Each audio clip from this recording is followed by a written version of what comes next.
الخامي وحكوا كلهم ملاصقين. هو ومرتك. هذه اسمها راه تحت انا ديال الخلطه. يا لطيف، ولكن لا عاود شنو شفتي؟ ما معنى ملاصقين في الخاميه باش نفهم؟ انت تسمعي. خاطر يا لطيف واخا بلا تفصيل حاني يا لطيف، لا صافي واخا بلا ما تدخل في التفاصيل، ارحم بو.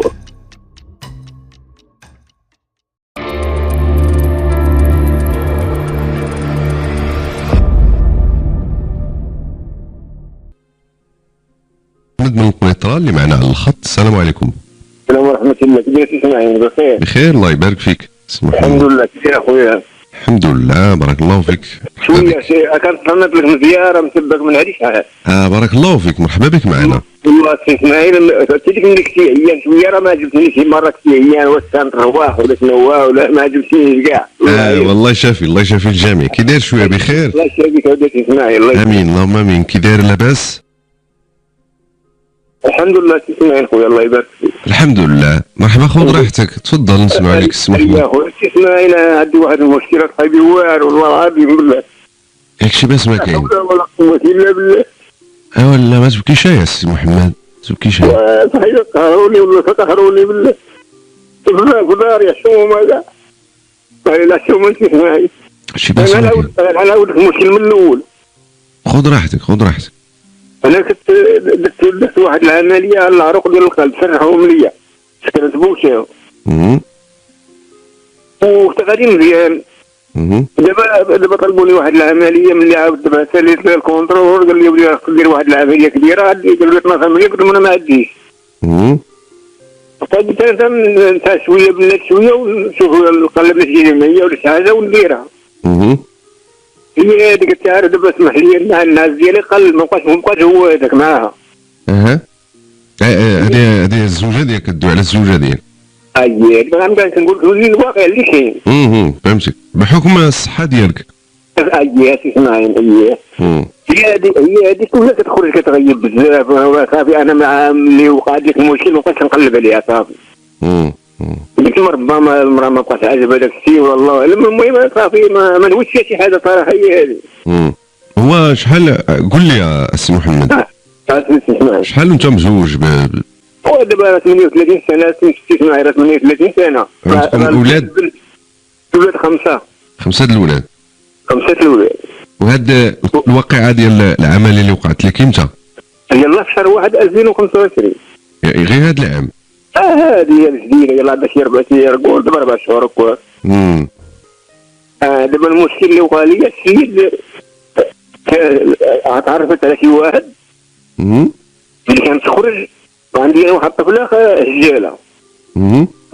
انطلقها من الراجل الاخر واللي كانت باقا ما واخداش البرا ديالها. هي هذيك المهم هي كانت كتمشي. انا كنت هي اللي كتمشي. المهم هو اللي قعد معاه في المحكمه. المهم هو اللي خلصها في المحكمه. السيد هذا اللي وقع معاه المشكل. هي هذه ثلاث ايام اللي غيرت عليها بديت كنحكر اللي كتغيبي بزاف كتنهاريه وتخليني انا بوحدي مريض والسيد يقول لي واش غندير لك انا. هي هذه. وملي شافني كنغير عليها شوف الله اعلم انا نويت ملي جاب يمكن جاب قالت له عاود خذ الطفله باش نبقاو قراب بعضياتنا. من قالتها؟ قالت السيد اللي مصاحبه معاه. كتمشي مع شي واحد، ولكن واش عندك عليها شي حجه وشي برهان؟ وراه شديتهم في داري. يا لطيف. هاد الشهور هادي قلتي. هاد الشهر واحد اسمعنا انا مازال غنصلي حتى المشكل. انا دابا جاي نصلح لك من الاول. ومزيان سير معايا دقه باش نفهموا. هي مشاتني كنحكر عليها. شوف انا نويت يمكن هي اللي جابته. المهم جابته انا ما كنعرفوش. جابته قالت لي هذا راه ياخذ الدريه. قلت له ماشي هذا السيد انا ما كنعرفوش. احنا راه قالت انا سولت عليه راه كنعرفو راه غيتزوج بالبنت اللي طلقت ولا شي بنت اخرى؟ لا اللي طلقت. اللي نعطيه بنتنا. قلت له انا السيد الطفله باقا ما واخده لا برا لا والو خاصها تخرج البرا ديالها وديك انا نروحو نعطيوها له. ماشي مشكل. كان السيد مزيان وكتعرفيه مزيان وسولتي عليه هذا انت مشكل. دخلتو عليك للدار؟ هي دابا راه جابتو. دابا راه جابتو عاد ديال الدار وكتقول لي هذا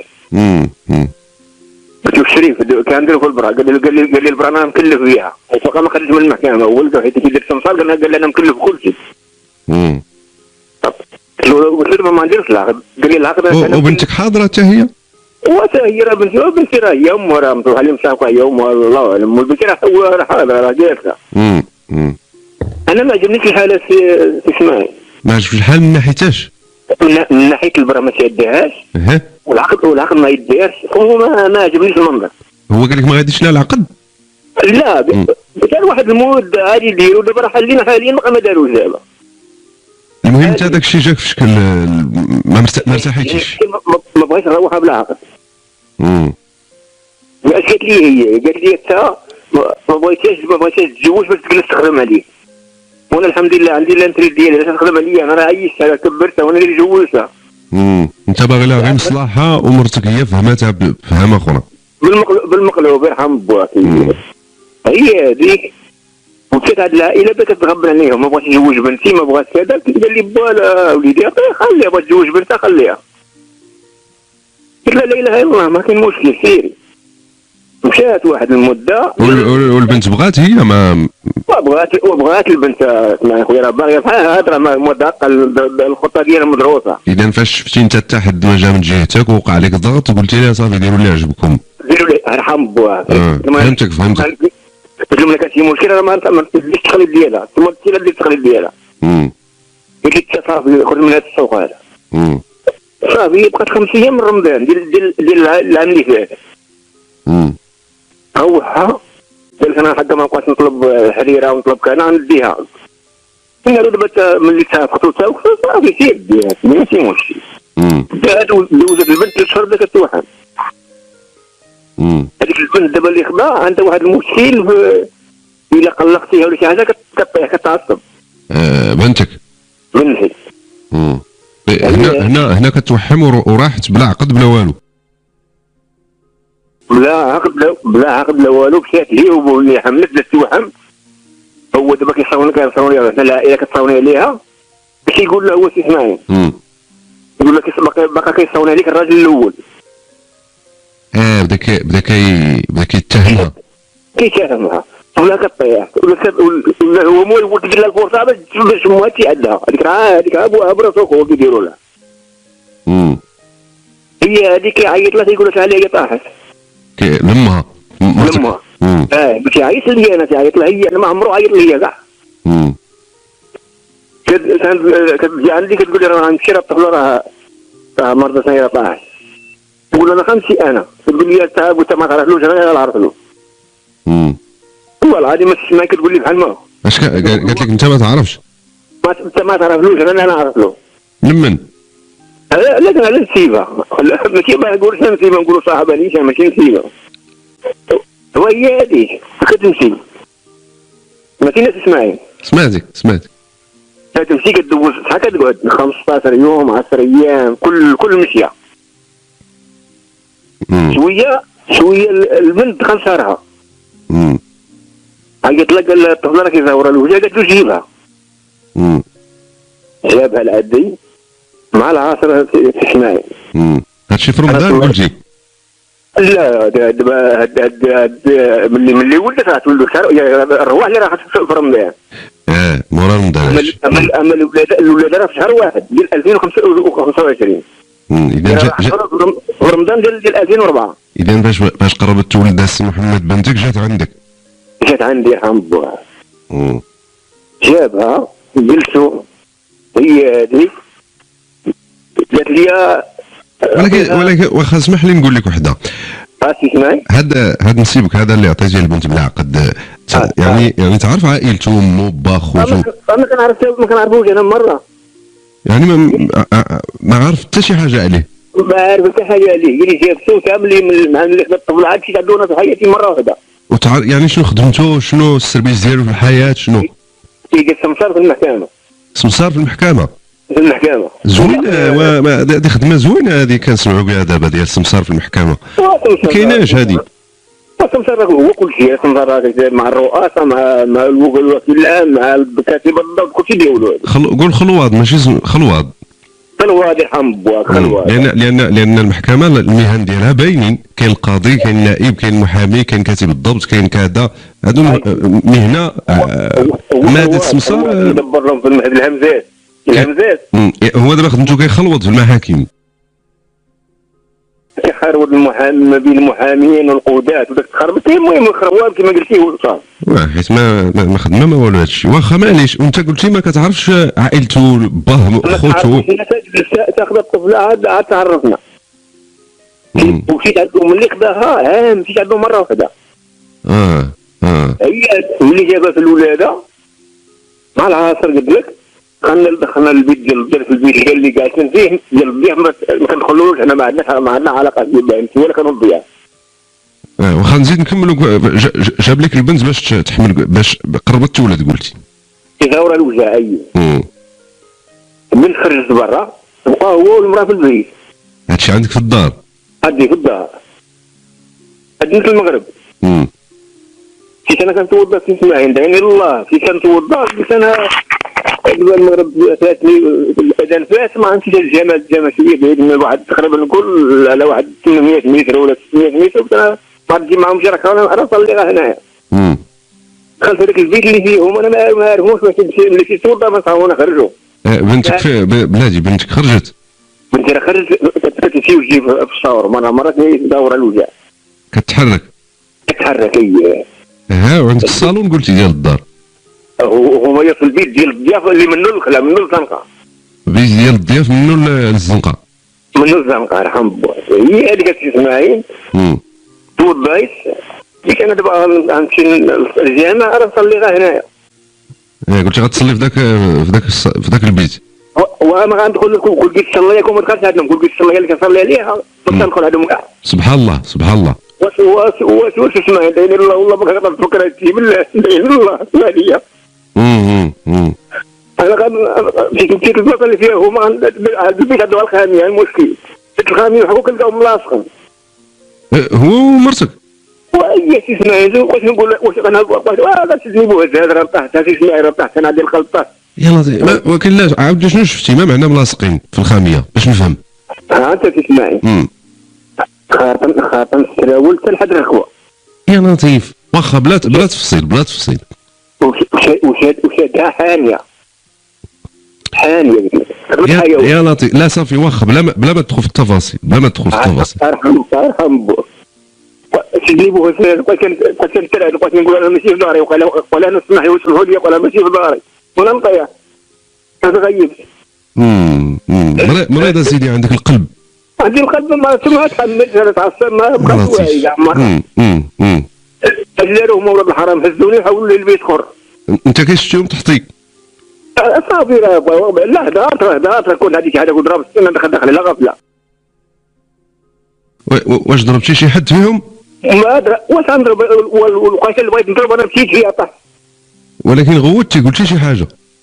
غوت بحال اللي جاي بحال اللي جاي الغوته بحال اللي كتغوت شي غوت الدراري صغير مره مسكين. شويه مشى لي الريزه ما بقيتش نقدر نغوت مره. مشى صافي مشى لي كلشي. من تما طحتي غيبتي؟ غيبت. شنو داروا لي ولاد الحرام هزوني وحولوني البيت اخر.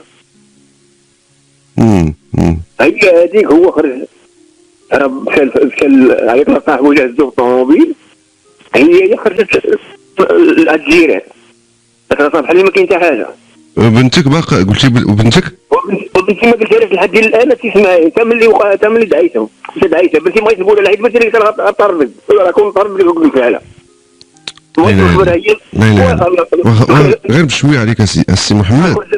خرج لي رواح ماشي حشومه والله ما سبق انا. لا مزيان شد في راسك وشوف السي محمد شرب كاس ديال الماء وارتاح شويه خذ النفس لانه بغيناك ترتاح غير بشويه عليك وان شاء الله يكون خير.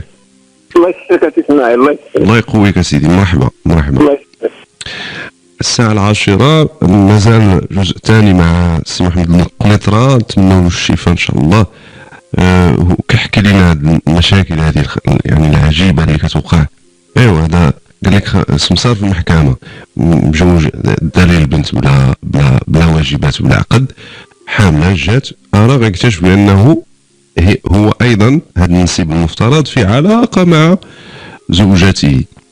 وتيقول محمد بانه الزوجه ديالو من نهار مسكين هو مرض دار عمليه في القلب ولات الصحه ديالو هشه وبدات كتبعد عليه وكتدير شي حاجه ماشي هي هذيك. هذه 38 سنه ديال الزواج تنتكلموا عليها. نكمل بعد الفاصل، فخليكم معنا على اذاعه اصوات جديد على راديو اصوات، وحلقه اليوم من برنامج بقلب مفتوح مع اسماعيل. للتواصل معنا على مدار الحلقه رقم الهاتف هو 0522 77 24 24. غادي نكملوا في الاستماع لسي محمد بن القنيطرة في الجزء الثاني من القصة. الو سي محمد. الو سي اسماعيل. مرحبا. مرتاح شويه سيدي؟ شويه اسماعيل الله يبارك فيك. شويه دابا مزيان. الله يرضيك. انا كيهمني تكون مرتاح وترد البال للصحه ديالك. الله يسترك الله يسترك. هادشي اللي كيهمنا، هادشي اللي كيهمنا. يرحم بها الوالدين. قول لي يا مرحبا، قول لي يا سي محمد، فاش طحتي وغيبتي داوك البيت اخر ما قلباتكش ياك؟ ما خصك شي حاجه ولا ما تعيط للاسعاف ولا؟ لا هما دابا هما خزنوها، ما داروا لي حيت دابا خلوا حيت قالوا مالو طاح بغا يسولوا كيفاش ولا هذا خزنوها هما. هي دابا خزنتها، هي خرجت هاد الجزيره الله خرج بحالو هرب. انا ملي توعيت شويه بغيت نمشي نقلب عليها جبت هاد الجزيره. هي هذيك ملي شفت هاد الجزيره ما بغيتش نزيد نكبر الحزمه باش ما تجيش الهضره تبقى على شي حاجه هي ولدها تصرف عليا هنا ولا شي حاجه. قلت انا خلي الامور هي هذه. هي هذه دازت شويه جاو الناس جابوها لعندي. علاش قالت لهم؟ جابوا المراه جابوها عندي، الجيران جابوها لعندي. ولكن علاش غيجيبوها لعندك؟ شنو قالت لهم؟ هي داك المراه فاتنا. داك المراه فاتنا. علاش الجيران سمعوا شي غوات؟ ما كاين لا غوات لا والو. هي دابا كذبت عليا الجيران قالوا ما كاين شي هاربه ما كاين شي. قالت المراه خاصة انا والراجل. هي هذيك جابوها. ما بغيتش نهضر قدامهم انا كاع نهائيا. الجيران ما عارفينش شنو واقع بالضبط. ما عرفت، ما بغيتش نبين لهم. حتى خرجوا الجيران قلت لهم جابت الناس. الله يديك الستر. سمعنا اخبار في هذا السن هذا. دابا انا عندي 62 هذيك تقريبا نقول ولا 60 قل. شحال عندها هي قلتي؟ وراه هي عندها 63. هي باقا تدار لي انا باقا صحيحه. كبر منك بعام؟ اكبر مني بعامين. وباقا تدار صحيحه. هي باقا راه قال لي جوزان قال لي انا باقا تولد. هي هذيك السماعين اللي هضرت معاها قلت لها شوفي عندي طفله تولد وهذيك الساعه من تولد عالم قالوا حيدين ما تقلبي لي ما قلب لي. قال انا بغي نطلق. وفعلا الناس اسمعي بقات تكتب الكلمه ديالها ماشي دارت. ما قلتيش ليها علاش درتي هذيك الفعال ولا شنو فسرات لك؟ ما اعترفت؟ ما قالت لا ما؟ وهي دابا اعترفت. قالت لك ما تدعيني. انا ما تقت بها. خليتها فيها مع بنتها وانا في ديكلاريت على الجندار. امتى ديكلاريتي؟ في نفس النهار؟ لا تدارت واحد يومين ما 3 ايام يا ربي 3 ايام. ولكن ياك قلتي ليها غادي نتفارقوا بلا ما نتفارقوا. قلت لها وصل لي بنتك وولي ما ولات. كيفاش ما ولاتش؟ فين مشات؟ مشات مع بنتها اللي عاد نسيبها ليه. هي بنتها ورا المشكل بيومين ولدت. اذا فاش ولدت بنتك رجعت معاها. قلت لها شوفي خلي البنت في الماكينه وتعالي نمشيو نديرو المسائل ونستمر ديك عندهم كاع ما عنديش مشكل. قالت لي ما شويه في الاول قالت لي واخا شويه دارت عليا. ما جات مع 5 ايام حتى ساق الخبر بلا دعيت عاد جات. ملي جات سي اسماعيل عيطت لولد خالها مشى عيط. شنو درتي دعيتيها؟ شنو درتي لها في الدعوه؟ شنو الرجوع بيت الزوجيه ولا الخيانه ولا؟ قلت لها خيانه زوجيه في داري ومع نسيبها وهاكي داك الشيء عاودت لهم حتى هما. قال لي واش كيف دارنا شنو فيها؟ قلت له شوف سادة الجودة دار كنتي كتصاوب داك الملويه. تعرف تسمع داك الملويه راه كدي شويه الوقت خاصها تبقى تلوي. وبنتي اللي حامله راه في الصور كتمشي وتجي. هما اللي خليتهم بجوج في البيت. هي هذيك تسمعين قال لي ما معهم حتى واحد. قلت له ما معهم حتى واحد. قلت له انا ما عارف شنو وقت انا داخل على غفله. رجعت الله ينصر لي. قال لي واخا. قال لي بحال عمر هذا. قلت له كاين قال لي صافي امرك. قلت له كاين. قال لي وخيدي لك كلامي. قال لي شوف هاكا السيدات ديالها. تسمعني؟ كنسمعك. اذا فاش دعيتيها رجعت.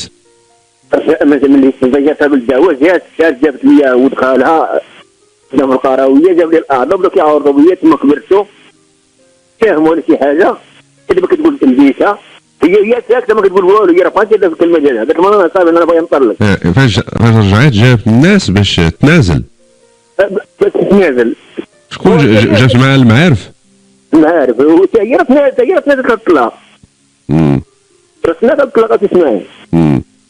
هي سنات لي الطلاق وانا سليت درت لها تنازل. هي هذيك اسماعيل ملي درنا المسائل ديال الطلاق الاتفاقي خصنا نمشيو للمحكمه باش ندوز مقابلات.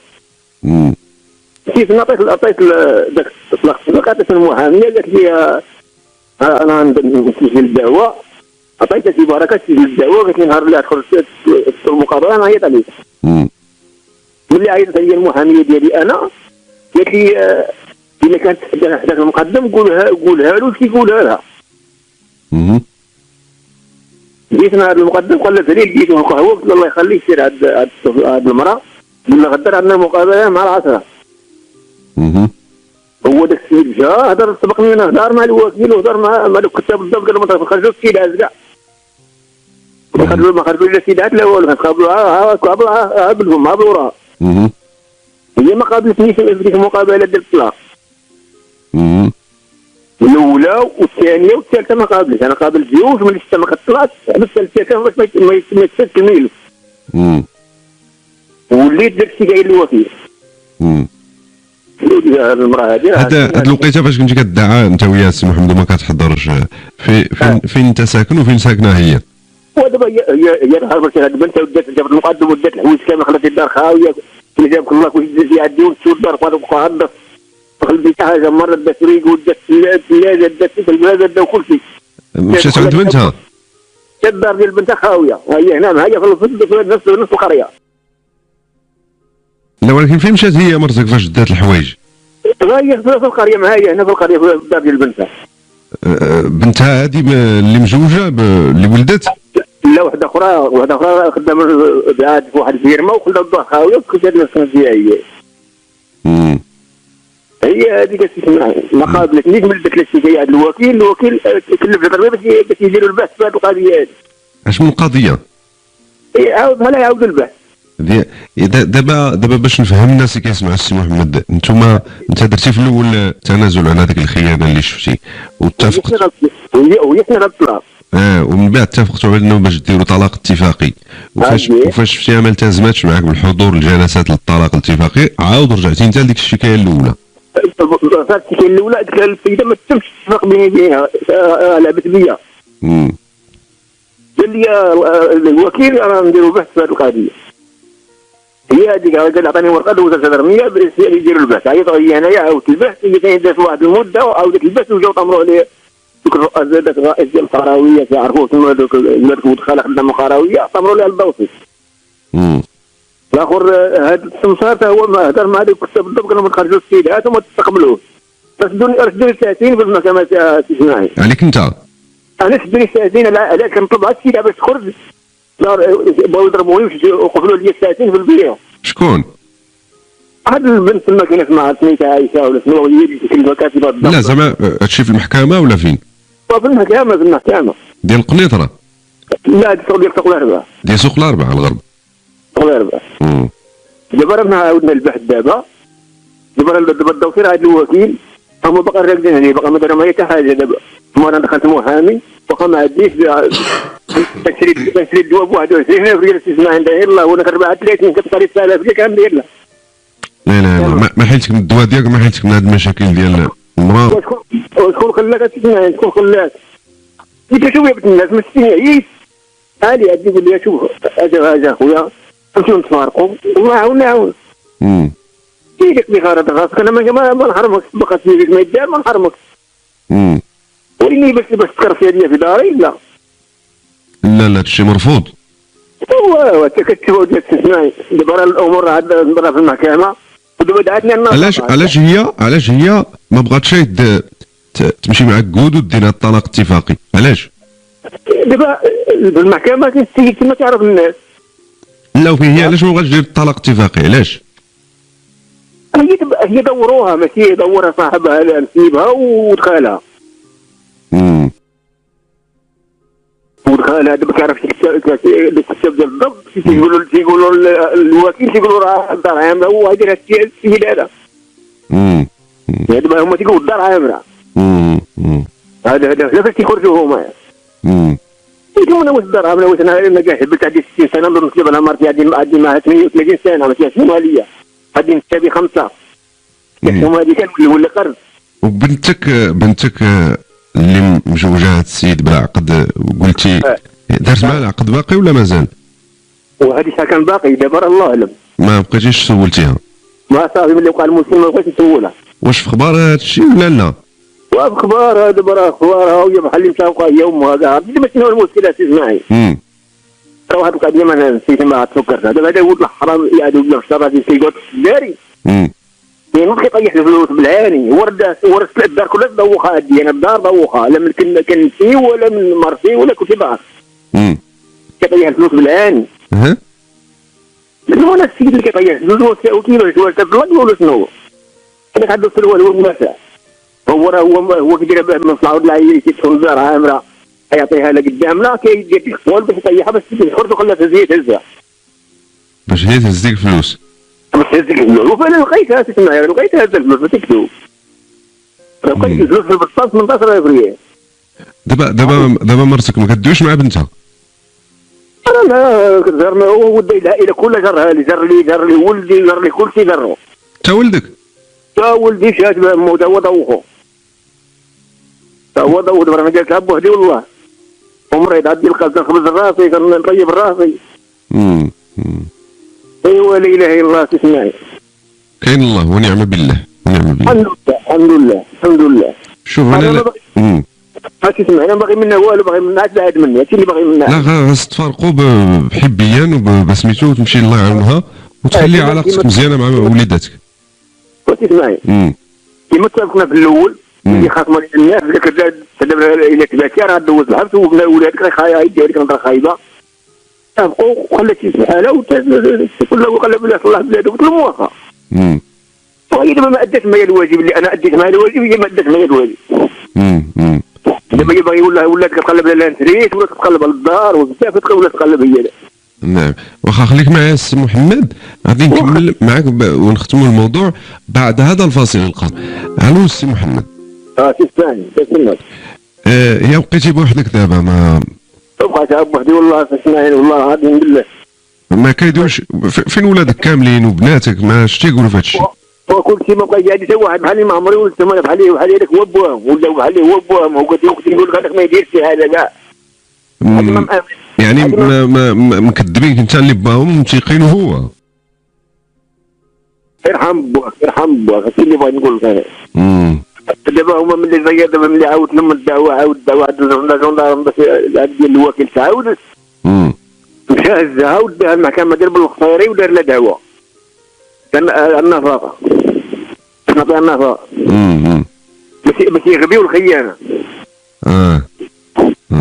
دابا مشاكل معقده سي محمد وخينا خصها اثبات وخص بزاف المسائل ولكن شوف اكيد مع الظروف انت الصحه ديالك والمرض ديالك انت خاصك تخرج غير بالتعادل.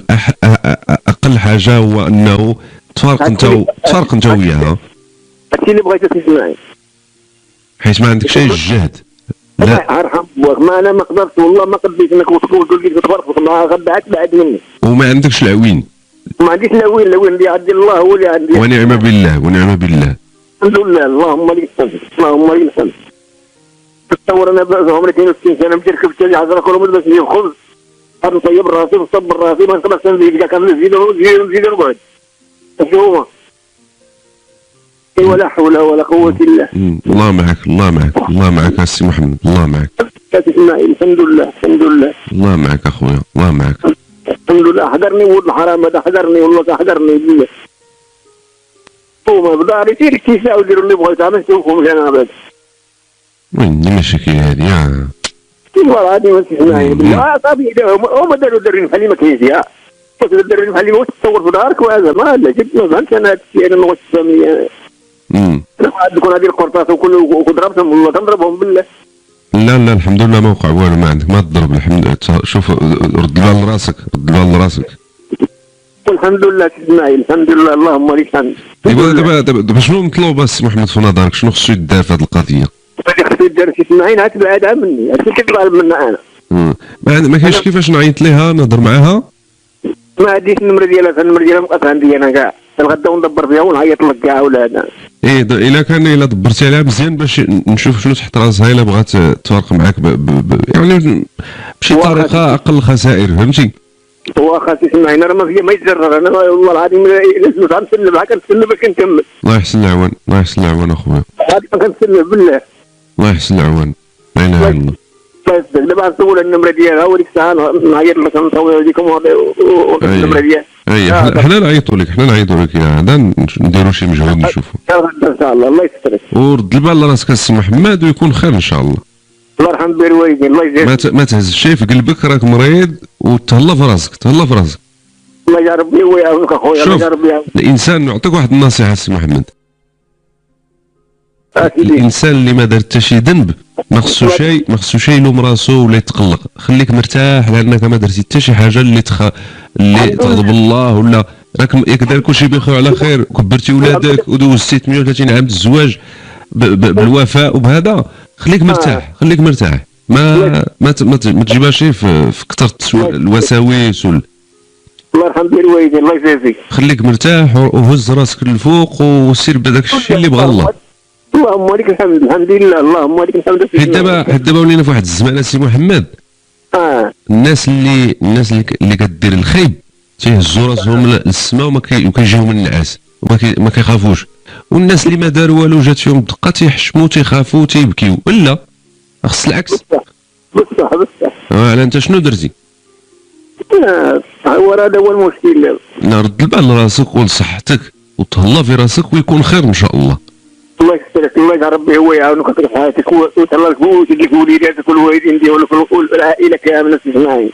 ايوا شوفي الا لقيتي النمره غدا نعاودو نعيطوا لك ان شاء الله ونشوفوا ديك السيده شنو كتقول. النمره ان شاء الله غدا. الله يسترك ان شاء الله. الله يصبحك على خير سيدي، الله يشافيك. مرحبا.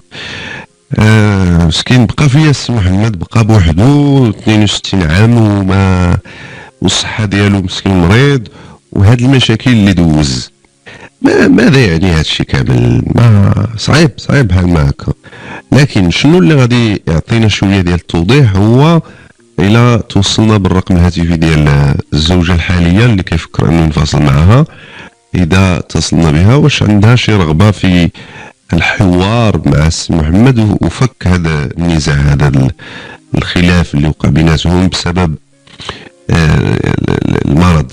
يعني شو سبحان الله السي محمد فاش كان صحيح وبخير دوز 130 عام، ايوا فاش مرض ودار العمليه ديال القلب بحال ما عمرو كان، وبدات الزوجه كيف ما قال هو طبعا تدير شي حوايج لا علاقه لها بالوفاء وبالبزاف المسائل.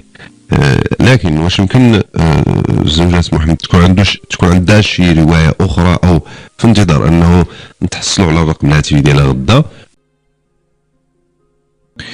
من بين القضايا ايضا اللي تابعناها الاسبوع الفائت يوم الثلاثاء بالضبط، كنا سمعنا السي محمد من القنيطره اللي تكلم على انه من بعد 38 سنه ديال الزواج وخمسه ابناء ومن بعد ما تدهورت الصحه ديالو شويه لقى بان الزوجه ديالو كتخونو.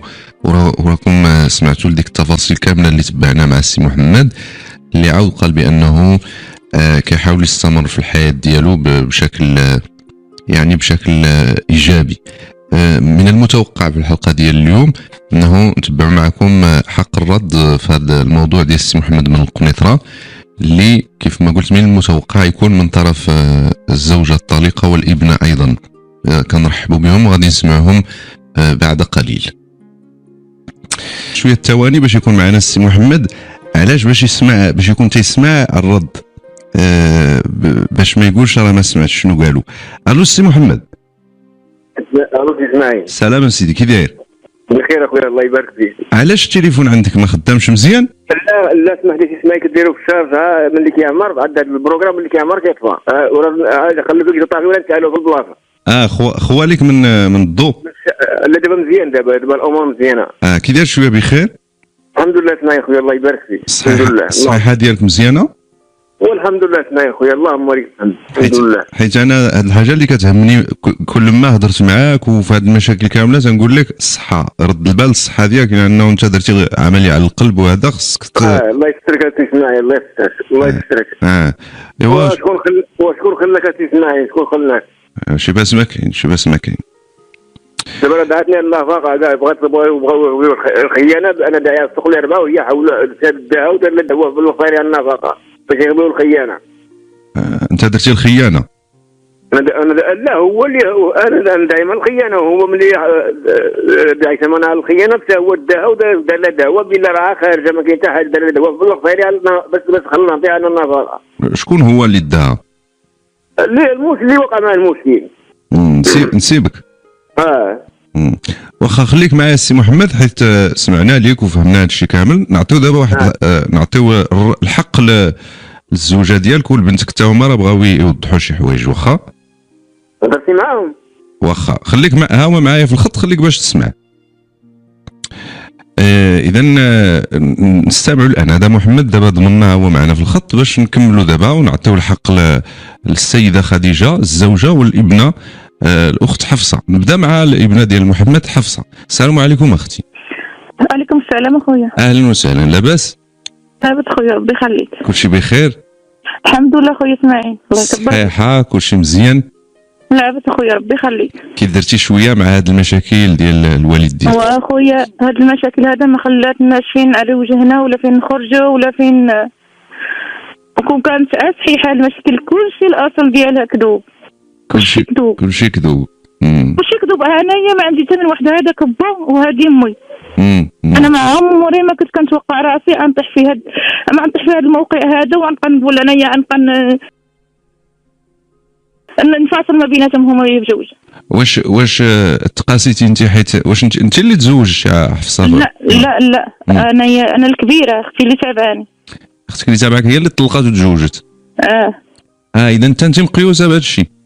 وضروري العائله ديالي هذه تفركت، العائله ديالي ضروري تقاسي. كيفاش كنتوا في الاول وكيفاش وليتوا دابا حفصه؟ كنا عايشين مزيان، ولكن انايا في العمر ديالي 38 عام، هما 40 عام ديال الزواج.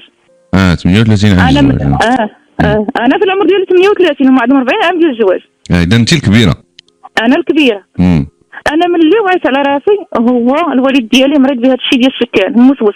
كيشك بزاف. كان كيدير راسو، حنا باقي نعقلوا ليه صغار. كيدير راسو غادي يخدم وكيجي يتدرج وكيشوف شكون اللي غيدخل عندها. ما تايقش. مريض موسوس من الصغر. كيمشي للسوق، كيتم في السوق على زيت عايده حكيت ولا شي حاجه، تيقول لك انت كتسير على شي واحد، كيسمح فيها وتيجي. كيجي للدار فيهم داك الصداع والمشاكل، وحنا باقيين صغار. كانت داك الصداع والمشاكل في الليل كنسمعوا بعضنا. شحال من مره حاولت الانتحار، شحال من مره، وهو بيدو كان كيمشي يحيد لها القرعه ديال الدواء. الوالده ديالي ودائما مرضت بالعصب، دائما طايحه، دائما كنا مجموعين عليها، دائما مجموعين عليها العائله كامله، الجيران كلشي كطيح البنت في راسها. تيبقاو خاصم على الجيران، حشومه عليك سي محمد، حشومه عليك. هاد السيده هذه راه شحال من عام وهي معانا، ما عمرنا ما شفنا عليها شي حاجه. هو صافي هذاك الشيء هو اللي في راسو موسوس، هو من الصغر. هذاك الوليد ديالي وانا ما تقعداش. دابا انا راه ما قاداش نهضر على هذا الشيء هذا، ما قاداش نهضر. واكثريه دابا عاد باش قسمين. خويا مشى عايش بالحوايج ديالو، دق عليه وديالو ديال مرتو كان خرجوا في الوقيته ديال البرد. ما جابوش حوايج ديال البرد، مشى دق رجو حيت هو بيت نعاس كلشي، الدار باقي عامره بفراشها بكلشي. لا يد المقدم والشيخ. وعلى هذا الشيء خصو يكون بيد المقدم والشيخ، هذاك ولدو. لا ماشي الحوايج اللي قال لك خرجت لي الحوايج وخلات لي الدار خاويه. مشات خرجت هذيك الساعه منين خرجوا، انا بديت لك من الاخر. واخا انا بديت لك من الاخر. مشاو من هذيك الساعه من خرجوا، رجعت المقدم والشيخ، خرجت شي حاجه ديال الحوايج وخلات له اكثريه، خلاتو له هو. تابعت الناس ديال خويا مقعدو هو يقعدو فيه، ما صار فين يديروا، حيت هو الوالده ديالي خرج. حنا ناعسين هذيك الساعه باش مشات جاتنا من جابتهم لقينا مفوج ديالها هي وتيقول لها نوضي سيري فاهمه شنو هكاك هايز قلنا هذا يديروا شي حاجه يبقاو بالسبان وهو مريض بالقلب يبقاو بالسبان حتى شي وحده وتا هي مريضه قلنا شي وحده تقع له شي حاجه قلنا لا نوضي سيري كنا خرجنا قلنا له قال لك كلشي قال لك خويا عليه الدار خليه يبرد شويه من نضنا خرجنا كنا مشينا ملي بقات ما كدور ما بغاش يتراجع باقي تزيد فيه وتزيد فيه كل واش تيقول له كلمه ما دابا حتى الهضره ما تيقولهاش نيشان كلهم تيقول له كلمه ما مزكيش على حاجه وحده ما شفتش شي كلمه وحده كلهم تيساعدوا تيقولوا هكو تيقولوا مره طلعت عليهم الشرجه مره تيقول لهم دخلت للصاله مره تيقول لهم ضربتها بالشاقور مره تيقول لهم باش هو تيقول لك الجيران انا هي خرجت مشات عندي الجيران مشات عند الجيران وشكون اين جيران هو جيران وكاينه جاره وحده تما كاينه حداهم كانت واقفه كانت معاهم هذيك الساعه كانت اختي كتوجع كانت الوجع وكان خويا هذيك النهار كان خويا وكانت مرت خويا هذيك الساعه تما كان واش لا يدير شي حاجه يكون مستعيله كامله واش لي مرا في عمرها 65 عام عاد باقا دير هذا الشيء علاش طيح عليها قد هذا زعما كلام كبير كان قالوا لا بزاف هذا الشيء كامل حتى واحد ما تيقوا دابا حتى واحد ما تيقوا هي اصلا ما كاينش هذا الشيء كامل ما كاينش رانا ما قديش انا نفقع من ما كنتوقع من الوالد ديالي يدير هذا الشيء اوصل به الدرجه تيدير هذا الشيء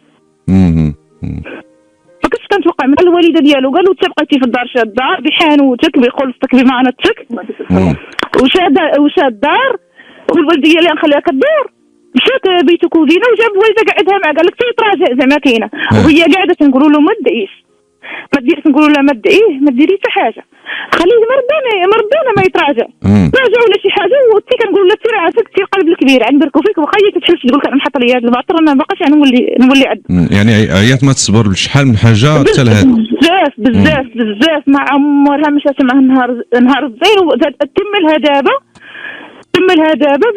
باش تحط عليها هذا الباطل الكبير شنو هي المشكل كامل سي اسماعيل على الدار دار السميه ديال الوالده ديالي فين كاين هو دابا فين ساكن هو دابا حاليا دابا فين كاين هو سميت الوالده ديالي دابا حنايا من هاد المشاكل والصداع قالتنا نديروا الافراغ حنا بقينا كنقولوا له شوفي تيا تصبري تيا خليه هو مريض بالقلب يقول لك ها ولادو سمحوا فيه لاحوه خرجوه خليه هو تما ساكن هو في الدار انت راه مع ولدك تا ولا هو باقي تيزيد كيدعي دابا حاليا اللي قال لك درت لها تنازل ديال الخيانه حاليا اليوم تيدعوا جدارميه هي ونسيب طلع بدل هذيك البلاصه دعاهم في بلاصه اخرى غدا يمشيو عند الجدارميه من 10 ديال الصباح اش كيقول نسيبكم الخيانه لا ولكن نسيب انت راجل اختك شتي نسيب مسكين قال لك شتي انا كان قال لك وقال لي هذا الشيء كون حتى لي انا بيني وبينه قال لك وسيقت حتى انا قال لك ديروا في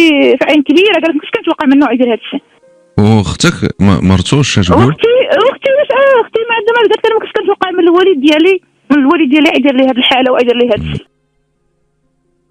حتى حد ما رضى بهذا الشيء ما رضاتش بهذا الشيء وهي تموت ولا اصلا ما رضاتش بالاعصاب ولا تكون نهار هازنها للطبيب كنا رازنا الطبيب كتقول لك انايا واش انايا من شافني ما كنت خدامه كانت خدامه الاصل ديالها هي كانت خدامه هي باش قال لك بتسرح العروق بصح حاليا الفلوس كلها من عندها هي ديالها باش تسرح العروق في الرباط وما شك فيها ما قال لك في مانا ويا انا كنعس داخل في ناعس الرباط وانا وياها كنت انا وياها راه الله شاهد علينا وحنا كنعس برا في الزنقه في الرباط فاش كان مريض باش كان مريض وهي من مسكينه كانت تخدم في الوزين وهي اصلا طالقه بتفلخر عندها تفلخر كانت كتجمع وليدات تقول لك انا باش نقري وليدي باش ندير مني شافت الوالد ديالي مرض جمعت فليساتها وقالت لها هاكو باش تمشيو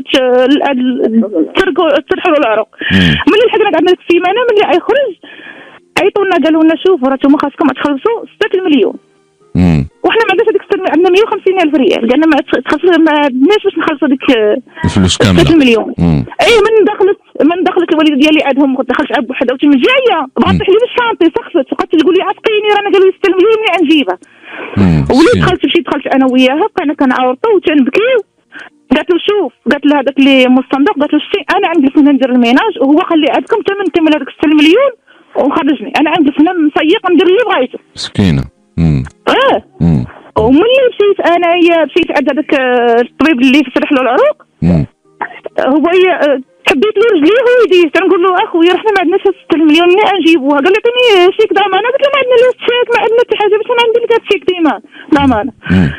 مشيت وقول له وي داني مسكين، داني الصندوق حيت هو عنده لي ميتيال، داني الصندوق قال لي ها شحال جاتكم قد تخلصوا هذا تخرج.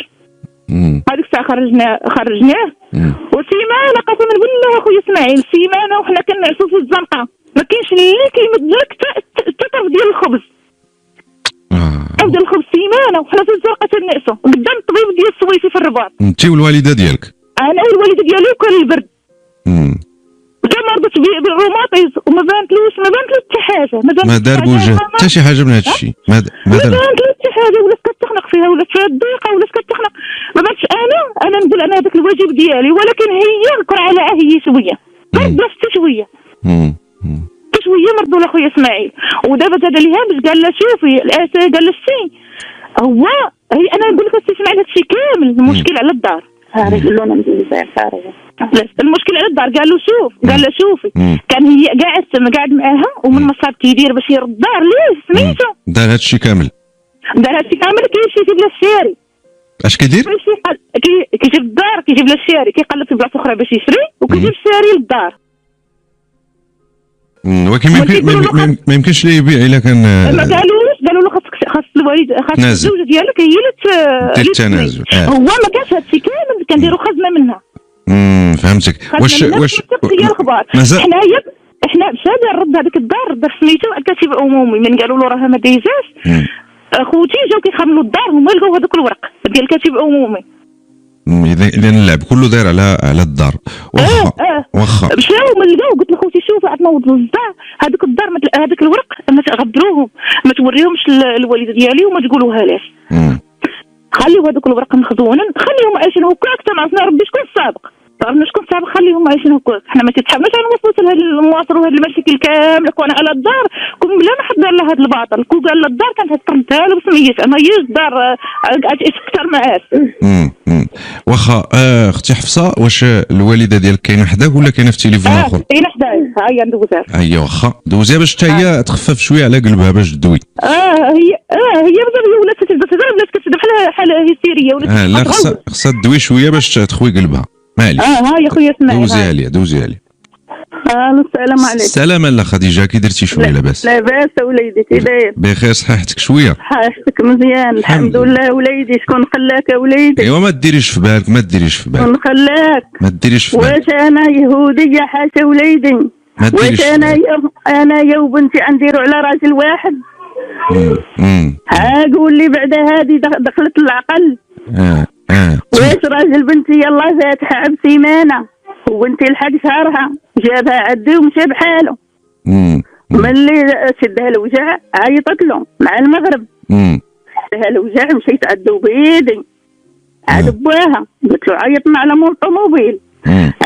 عيطنا على مول طوموبيل جا دانا لحقنا التازي والراجل راه مسكين تانيين عليه المنطات يلا فاتحه بسيمانه في الرباط. لا داير اثنين عليه الملايات مشينا للتازي ما كتبش في التازي لحقنا القنايط راه ولدت. من ولدت الليل كله هو يغوت لي، هو راجل هي الله جوج خطرات راه الله شاهد عليا وراه منقوصه من عمري وما بقاش نزيد فيه. عيط عليا جوج خطرات. من عيط عليا جوج خطرات قال لي صافا ولدت قلت له لا راه باقا.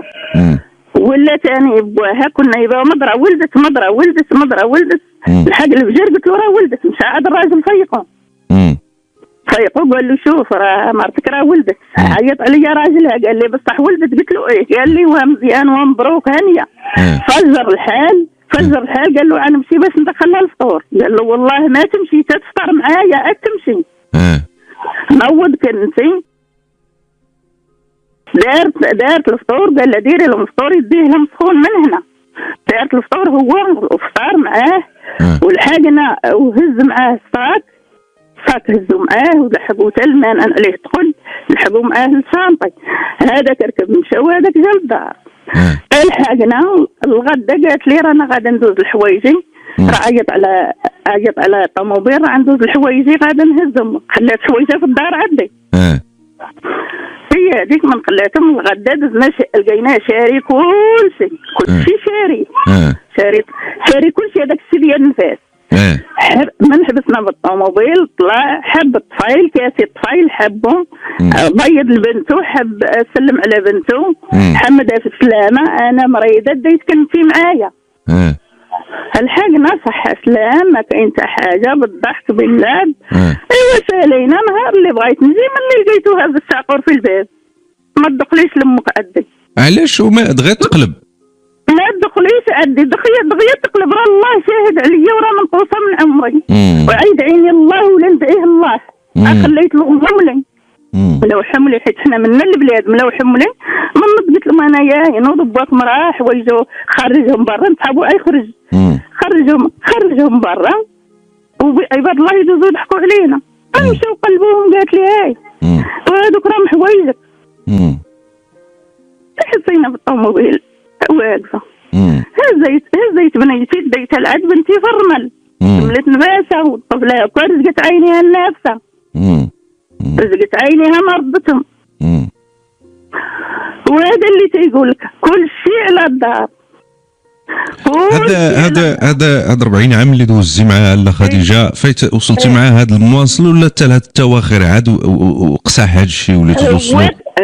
وليدي هو كان فيه الشك من الصغر من بكري انا يتيمه وما عندي حتى واحد ولدت وقلت انا هاد الوليدات في عنديهم ليه بوب كلمهم في هذاك زهايمر إلا حتى حاجه في عندي هاد الوليدات في عنديهم بقيت صابره معاه تمشي على السوق انا وياه على حكا يتحاشى وليدي راسي تيقول لي راكي كتنشري على شي حد تيسمح فيا وتيجي كنبقى نقلب تعرف السوق الدحاس كنبقى نقلب تنتسنى كنعيا كنجي وفافي خاويا كنبقى نقلب كنجي عندو تنقول اويلي وانا كنقلب عليك وانت جيتي كيقول لي صحابي لدين امك ما شفتك شاي اش كنتي ديري انا ريت تنطيح وما تنوعس على راسي تنطيح حتى كنلقى بنادم مجموع عليا الجيران كيمشيو بنياتي كيبكيو حيت ما كترضيش داك الشك ما كترضيش الواحد وليدي واحد ما داير حتى حاجه واش انايا قد هذا العمر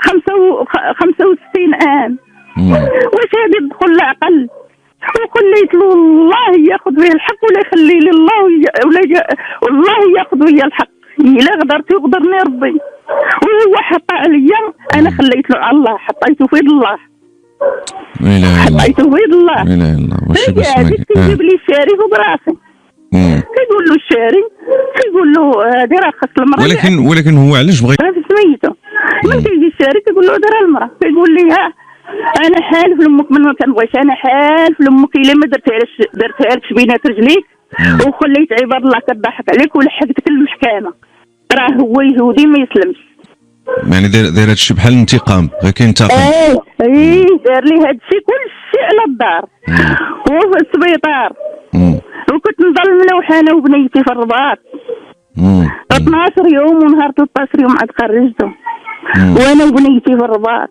ونهار اللي بغاو يخرجوه قالوا لي تمشي للصندوق تخلطي انا نصاب على شي حاجه قليله وهذه اللي حط لها على راجلها هذه راها هي اللي مسكينه كانت تخدم هنايا في قالت اختها بانه كاع داكشي اللي جمعات حطاتو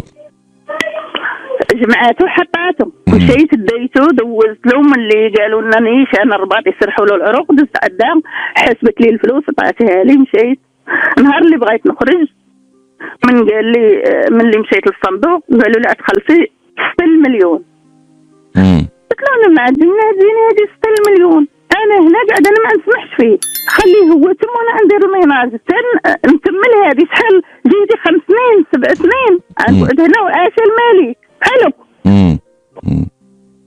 هي هذيك خرجته وليت جا هذاك واحد كان يفتح له واحد طبيب سيلي غادي يفتح له من شتو جايب شافني كنبكي انا وبنيتي ملي انا بقيت نطيح ما بقيت نعقل على راسي ولادك لاله واش كلهم خرجوا من الدار ولا بقى معاه شي حد؟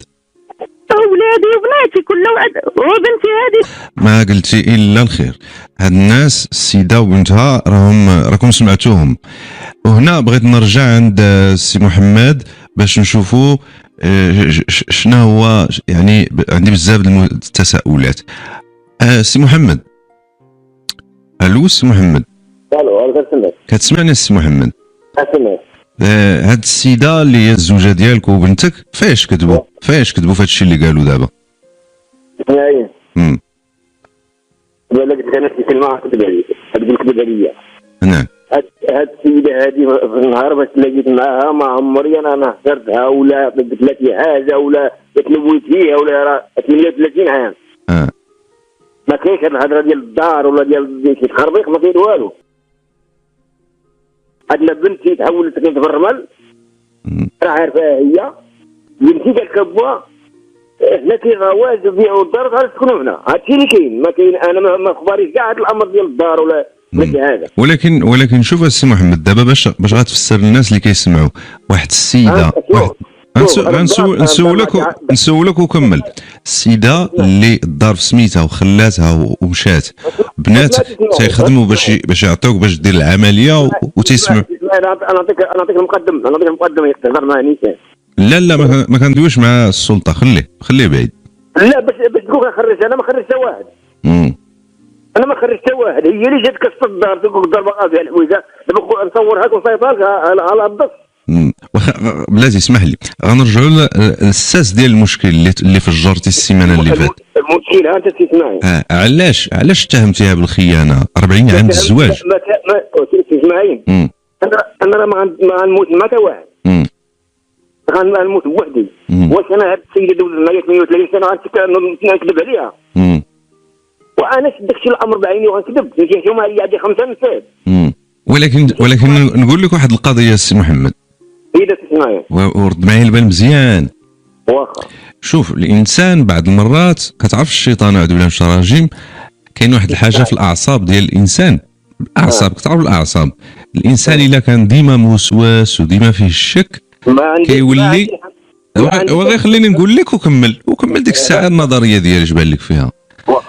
الانسان دائما الا كان تيشك في واحد الحاجه او لا يدير بالو بزاف مع واحد الحاجه، هذاك الاعصاب ديالو واللاوعي ديالو كيخليوه يتخيل باش يحققوا ليه داكشي اللي ديما كيشك. يعني ديما كنشك واحد الوقيته كثرت ما انا كنشك كنولي كيتجيني ما يسمى في علم النفس الهلوسه.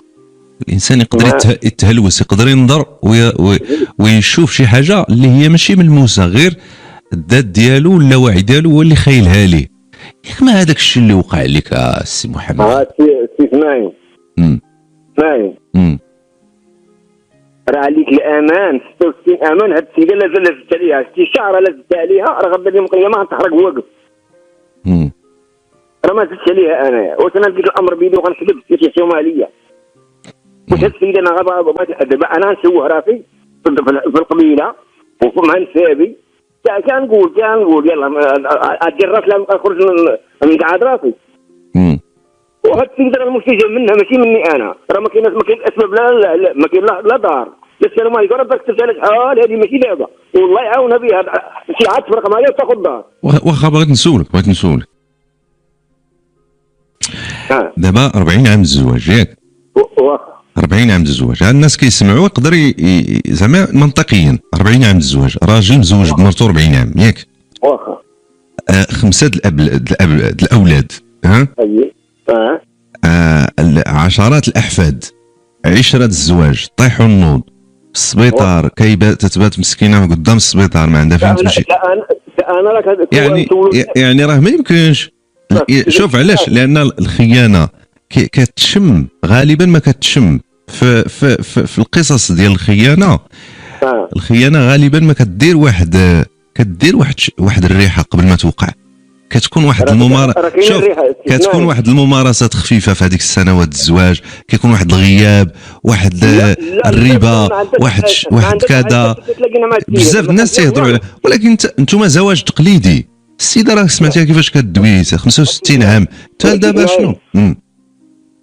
ما كان ملي كنعرف باش تلاقينا مع هذا السيد هذا كانت كتخرج جابت هذا السيد هو اللي خربق لنا القضيه. ما كان عندنا حتى مشكل. هذا دخل بالوسواس، دخل بالحراميات، هو اللي حرم كل شيء. واخا مازال غنسولك هذا السيد باش توضح لي مزيان شنو هي التحرميات وكيفاش دخل عليكم التخلويات، يعني بنسيبك واخا غندير واحد الاستراحه ثم نكملوا مع السي محمد وكذلك مع السيده خديجه والابنه ديالها الحفصه من القنيطره، وحنا معكم على اذاعه اصوات وبرنامج بقلب مفتوح مع اسماعيل. نكملوا باستراحه ثم نعاودوا نسمعوا نديروا تساؤلات ولازم نطرحوا الموضوع معكم للنقاش ان شاء الله. نعود بعد قليل فخليكم معنا على راديو اصوات. اهلا بكم من جديد مباشره على راديو اصوات وحلقه اليوم من برنامج بقلب مفتوح مع اسماعيل. احنا كنسمعوا النقاش الدائر ما بين السي محمد من القنيطره والرد من الزوجه والابنه، وكنحاولوا نستوعب ولكن ادخل في الموضوع لانه كاينه الزوجه ديالك هنا وهي دواتيه وبشهاده ديال بنتك الكبيره. هذيك بنتي ما حاضرك معايا، هذه بنتي ما حاضرك. لا ولكن لا غير اسمعني، دابا بنتك الكبيره ما غاديش تكذب، راه حتى هي بحفايدها راه كذبت اسمعي والله كذبت بالله. فاياش كذبت؟ كذبت ما هذيك ما عندها علاقه كاع بها تخرب اللي بين الواقع بيني وبين امها دابا مع السيده. هي قالت لك مع المدهلي وما هي حاضره. السؤال ديال الدار فاش ها انت نقول لك سميتها خذات من عندك الحق. عاود لي واش مرضتي وجلست في السبيطار؟ لا انا شفت بعيني. هذا اللي قال لك كنت تلاقيت معاه في المحكمه. هذا راه بنتي كانت في الطبيب، هي وعدوزتها كانت في الطبيب، اختو كانت دات بنتها للطبيب، تلاقات مع اخت هذه اللي خدا بنتي. قالت لها الدم ونرسلهم لك الا بغيتي استثناء نصورهم لك. يعني عندك ما يثبت، عندك الوثيقه. عندي الوراق. وعلاش نكر هو 12 مليون اللي شد؟ عندي الوراق راه بيناتنا الله. هو هذا ترى ما فيه ثقه، هذاك مقيدان جهنم نيشان، ما عندوش الحلال من الحرام، تيخاف من العبد والله ما تيخافش منه. وحلف ملي كانت انا واختي وبنتي هم اللي حسم وحلفت، هذاك السيد تيخاف من العبد ما تيخاف من الله. ودابا كنطلب منه من قال لك الدار، كنطلب داري ومن غدا نمشي نطالق انا وكيتعاطل على سميتهم. شي باس ما كاين شويه بيا كيما حلف عليا قال لي انا حالفه الا شويتك تشوز بيا. لا شي باس ما كاين تيسمع بيا. وهذا اللي تيقول لك المقدم، انا ديت المقدم حيت زود خالته، ولا كاين بيني وبينه الله يخلص منه. دعوة المقدر راه كتفوت ودعوة الله راه ما كتفوت. لا حول ولا قوة الا بالله. خليت له الله ودم الاولاد وتمارتي اللي ضربت معاه، ما خليت بوبوش لقى عام الاول وانا كنمشي في نص الليل مع العيالات لقيت البوبوش. عام الاول وكنجي باش نتسوق، هو راه بمامته بحانوته، انا اللي لاحني الخلا دابا تنطلب من داري يخرج. انك تصلي لانك تسال عليها. هو الامانه، اذا الانسان عطاك امانه وما رديتيهاش ليه كتبقى تقليد. واش فهمتيني؟ كيبقى تقليد. هو شي حاجه بحال ما هكا شي حاجه. اما الحقوق والظلم، انا تنحس بالظلم في واحد الحاجه وخصني ناخذ حقي في واحد الحاجه، ما كتدخلش في التقليد والرقابه. لا هذه ما مظلمش عليها. هو بلاتي انا جايك الهضره. تكمل هاد المسائل ديال الخيانه او لا صار شي حاجه كتادي كيعاقب عليها القانون وما كيبغيهاش الله وما كيبغيهاش العبد. ها انا جايك الهضره. شكون اللي تيبقى التقليد عليه؟ اللي كيتوسط بيناتنا هو اللي عليه التقليد ماشي انا نعطيك مثال. لان دابا حنا في عصر اللي كتنظموا القوانين والمؤسسات، ما تناخذوا شي حقنا بيدينا. الا كنا تناخذوا الحق باليد ولينا في غابه ما وليناش في دوله. ما كناخذوش حق بيدينا حنا، ما تناخذوش حقنا بيدينا، تناخذوه بالقانون وبالمؤسسات. هي بالقانون. واحد دا لي ارض، ترمى لي على الارض ديالي، كنمشي تندعيه بان هاد الارض راها ديالي وداها ليا فلان، تيستهلكها وتيستعمرها وتيستغلها. وهذا الدليل بانه راه ديالي. سمعني اش كنقول لك مزيان. هذا الدليل انا متبع ما كتسمعي. هذا الدليل تنمشي للمحكمه تقول هذا الدليل، ها الورقه، ها ما يثبت، ها واحد الرسم، ها الحدود، الشرقان غربان كذا. هنا التقليد فين غيبقى؟ واش عندك انت ولا عند السيد ولا عند المحكمه اللي مشيتي ليها؟ التقليد انت ما تبقاش عليك انت، صافي حيدتي التقليد لانك مشيتي دعيتي. اذا خدات لك المحكمه حقك راه حيدت التقليد عليها. الا ما خداتش حقك يبقى التقليد. واخا خليك معايا، حنا غنكملوا الهضره غير بشويه بالمهل. نعود بعد قليل على راديو أصوات وبقلب مفتوح مع اسماعيل. مرحبا بكم من جديد مباشرة على إذاعة أصوات وبرنامج بقلب مفتوح مع اسماعيل. نكملوا في الحوار مع السي محمد والزوجة ديالو الحالية، وهذا المشكل الحساس والمعقد من هذه الناحية ديال ما في تداخل ما فيه خيانة ومسائل على المنزل والأبناء. ألو السي محمد. مرحبا بك مرة أخرى. مرحبا. الله يسرك. مرتاح شوية؟ الحمد لله تسمعي. اللهم لك الحمد. شوف نقول لك، واخا تسمعي، بغيت لك كل الخير. الله يجازيك. كنبغي لك كل الخير. الله يسرك. امين. كمل لي، قول لي شنو تحت راسك باش نفهمك اكثر. انت تسمعي. قبيله كنت كندوي انت نسمعك. انا دابا هاد المره هادي نعرض انا نكذب عليها وما عرفتنيش مخلص منها مزيان، ما تدير ثانيه الطلاق. راه ثانيه الطلاق. وما تجيبش مقدم الشيخ ودي الحوايج. انا ما خرجتها واخا كندعى انا وياك وبقاي هنايا ربحتيني وخاي ربحتك الله يعاون. انا ما خرجت واحد وكاين الشهود وكاين المقدم والشيخ. ما خرجت واحد انايا. ولكن ملي صيتك طلع لك الخيبره على البطن ديالك قلت لي اسكت راه سنين راك اطلاق وراه كنجيب كاع الشهود اللي توافقوا معنا في القياده. الخبره علاش؟ البطن ديالها واش مقيوصه ولا ما مقيوصاش. واخا ملي خافت قالت لي سنين راك اطلاق. واخا دابا نمشيو مساله الخيانه سي محمد. واخا تسمعي. وقبيله كنا كنناقشوا هذه القضيه اللي قلتي تقليد. انا في تقليد عليا وداك الشيء. انا شرحت لك التقليد بانه راه ماشي تقليد عليك. ان التقليد شنو هو التقليد؟ هو انك الى عندك الخيانه ولا هذا كاين القانون هو اللي كيفصل في هذا الشيء ماشي حنا. انا ماشي انا اللي فصلت دابا. انا بلغتي. علاش؟ انا نقول لك شنو هو الراجل اللي بعقله هو اللي كيخرج باقل خسائر من اي حاجه وقعت له اي مشكل. انا خرجت خاسر ماشي غير ما خاسرات. انا اللي سمعت المهم مسائل الخيانه ولا هذا كتدرس بواحد الذكاء بواحد القانون وبالتثبت. انا نقول لك اسمعي. انا كنت ندير شي كارثه وراه درتها. راه ملي توعيت راه جات في يدي. كنت ندير فيها شي حاجه قلت ساقور ما جيت انا لا ساقور لا ما لا انا مشي لي الريزو مره. لا داك الشيء شوف داك الشيء الانسان ما كيلعبش به الشيطان. خص الانسان يثبت راسه. انا وربي نجاني. ثم واحد المساله اخرى السي محمد. شوف هذه القضيه ديال الخيانه وهذا راه كيتشدد فيها القانون والقضاء وحتى الدين ديالنا. وقبل راه دوينا على الدين. راه في راسك الدين ديالنا شنو تيقول؟ قال لك بما معنى انه الا شي حد اتهم المراه بالخيانه وما عنده لا دليل لا والو راه خصو 80 جلده. علاش؟ لان شي كيدير الفتنه. راه الفتنه وكيقيس السمعه والمحصنات وراه الله تعالى كيتشدد في هذا الشيء.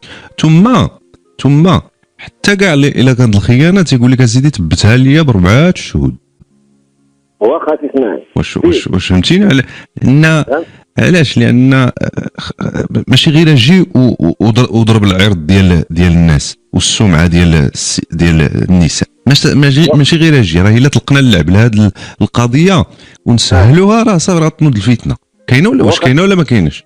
تسمعني. كاينه اي متفق ولكن كاين الحل اللي نقول لك انا عاوتاني. واش دابا نجيبوا انا الشهود نحطهم حداه هذاك الا كان واحد اجنبي لا وهذاك الشيء كان عليك مثلا. شنو كيديروا الناس دابا بالقانون؟ الا سولتي مستشار ولا نزل القانون تيقول لك اسيدي لا، الا الراجل عنده الشك في خيانه الزوجه او لا الزوجه عندها الشك في خيانه الرجل كيدير له ما يسمى بالتلبس. تلبس كتحضي من بعيد، شفتي شي حاجه حضي وتبات ودير بحال ما ساقش الخبار وبلغ السلطه وبقاو متبعين حتى كنشدوهم متلبسين. وها حنا ربحنا مع الله وربحنا مع العبد وربحنا في القانون. لا هذيك الحاله ما انا صافي نسيت فيها.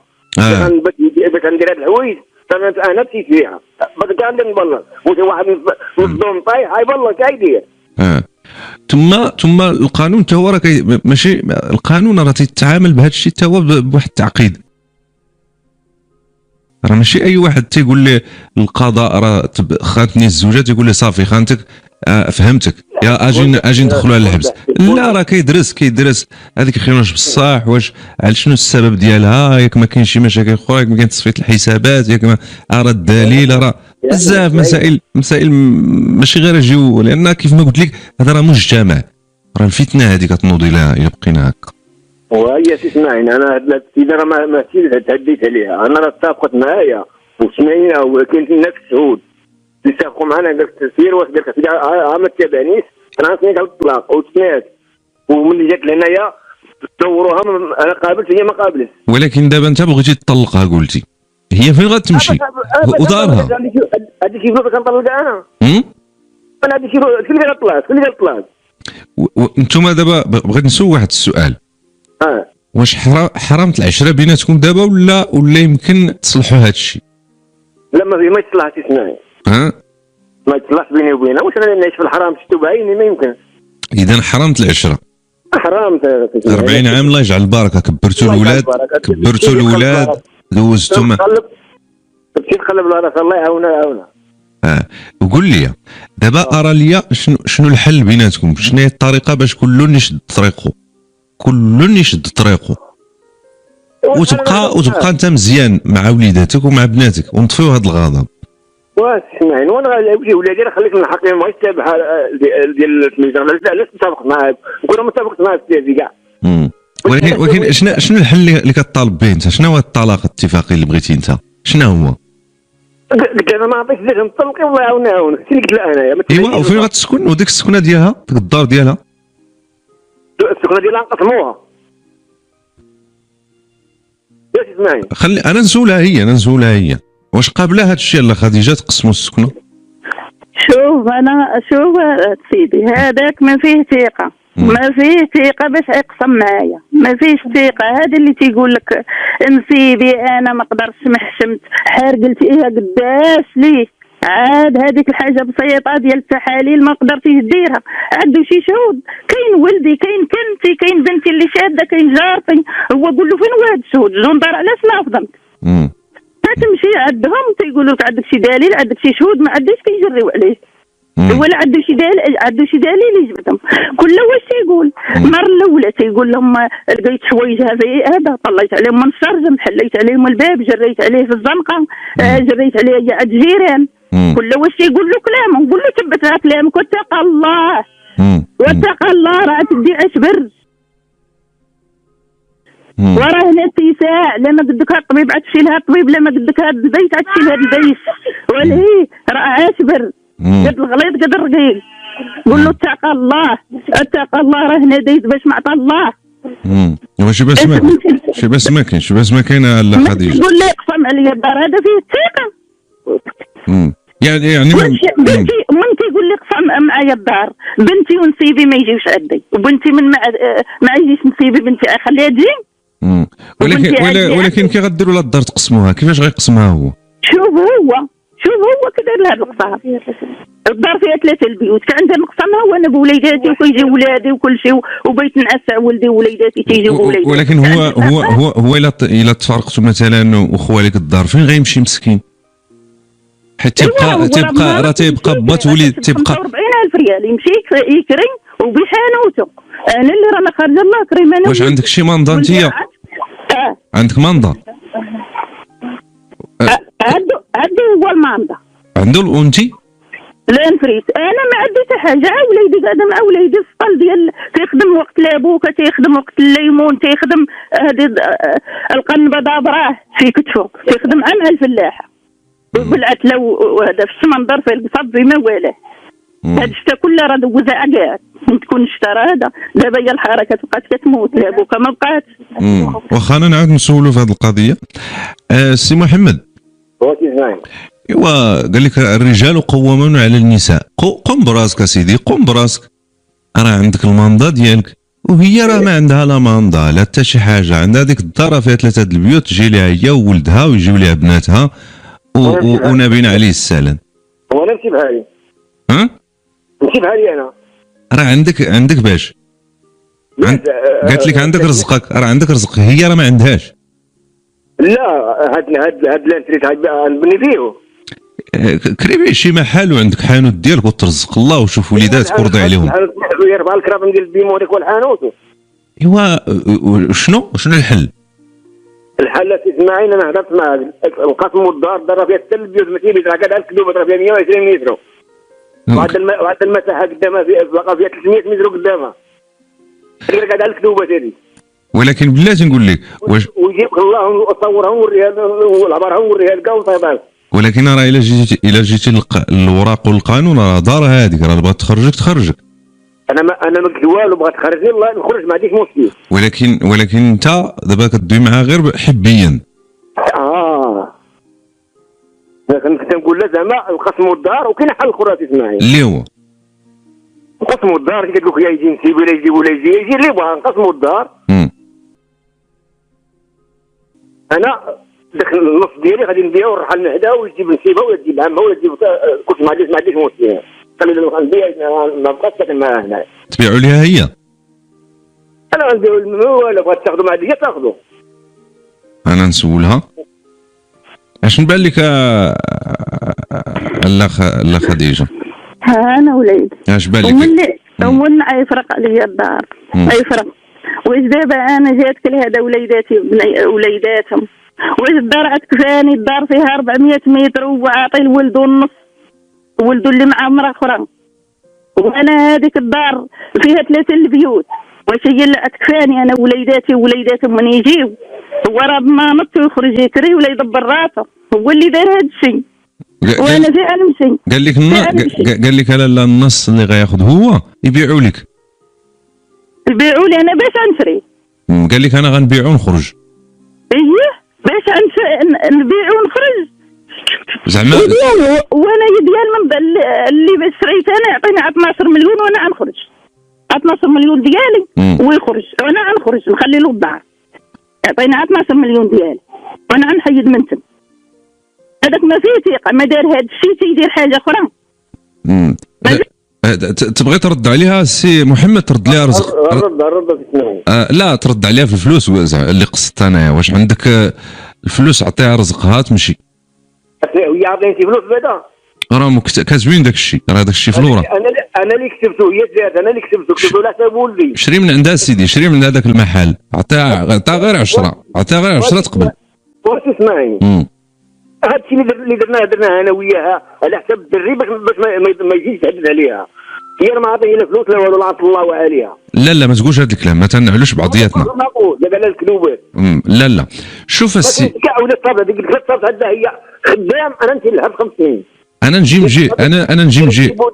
لا الصابه هذا شي سيبو ديال شي الويزه. انا قلت نمشي لها. انا نجي من جهه ولادك شويه. شوف السي محمد، هذاك النص اللي كتقول النص ما النص، خلي لهم المحل، راه ولادك هذوك.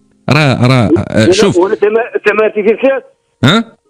تماتي انا في الشاس. راهم جالسين فيها ولادك، راه ما خليتيهاش للبراني، راه جالسه فيها جالس فيها ولدك وبناتك وكذا، ما خليتيهاش لشي براني. تمارتك ما مشات في حتى شي حاجه، بالعكس الله يخلف عليك وغيدعوا معاك دين دنيا واخره.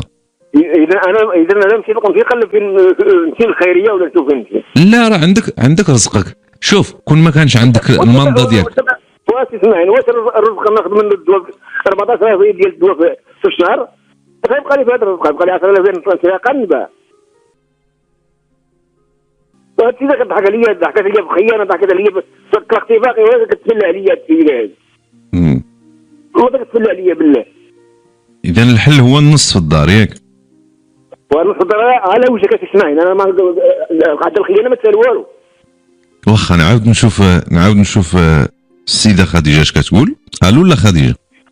الو سي اسماعيل، ما بقى شي 22,000 ريال ديال الدواء في الشهر، ولات على 14,000 ريال. على شحال قال في الاول؟ في الاول قال لك 22,000 ريال، رحنا تصنتنا له 22,000 ريال قال لك ديال الدواء في الشهر كنتفاهمن. دابا 14 ودابا قال لك 14. وانت قلتي راه كيشري الدواء غير ب 3000. كاينه وحده 3000 اما 2600. سرحوا له على القلب. كان في الاول واخا ومن بقى يولي شويه قالوا له قلل من الدواء، كان يمشي يدير كونترو قالوا له من الدواء، بقاو عاطين كاينه وحده ديال القلب. ايوا تسعفوا معاه شويه. فين غادي نرميو هذا السيد؟ اشنا هي هذيك المنظف مسكين وكبار وطاح وناض ونخليوه دابا في المصير المجهول؟ شو انا هو اللي بغى هاد التفركيته، وهو اللي بغى هاد الشيء، هو اللي بغى هاد التفركيته، وخليت له الله ولا خلي لي الله. ماذا بينا ندعي على الله ودم الاولاد، ولا يدعيني الله ودم الاولاد والعشره اللي دوزنا. شوف هلا خديجه، شوف نقول لك انا اللي كيهمني في هذا الشيء كامل هو الى كنا موافقين راه كنكملوا سنوات اخرى، ما كناش موافقين راه حل الله الفراق.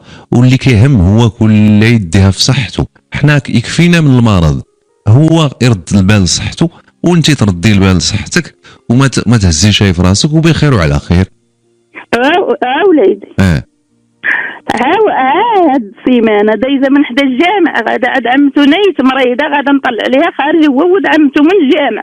ايوا من شد حاشا وليدي، ودفل عليا التفون على الله والي قدام بيت الله. عزك الله قدام بيت الله دفل عليا، وحضرت راسي وزدت ما بغيت نقول انا حتى حاجه وما بغيتش نهضر، صابره في حقي وشوهني، وخليت له الله ياخذ بها الحق، وشوهني وما خلاني بين العري وجيلاني لا ولادي لا ولدي.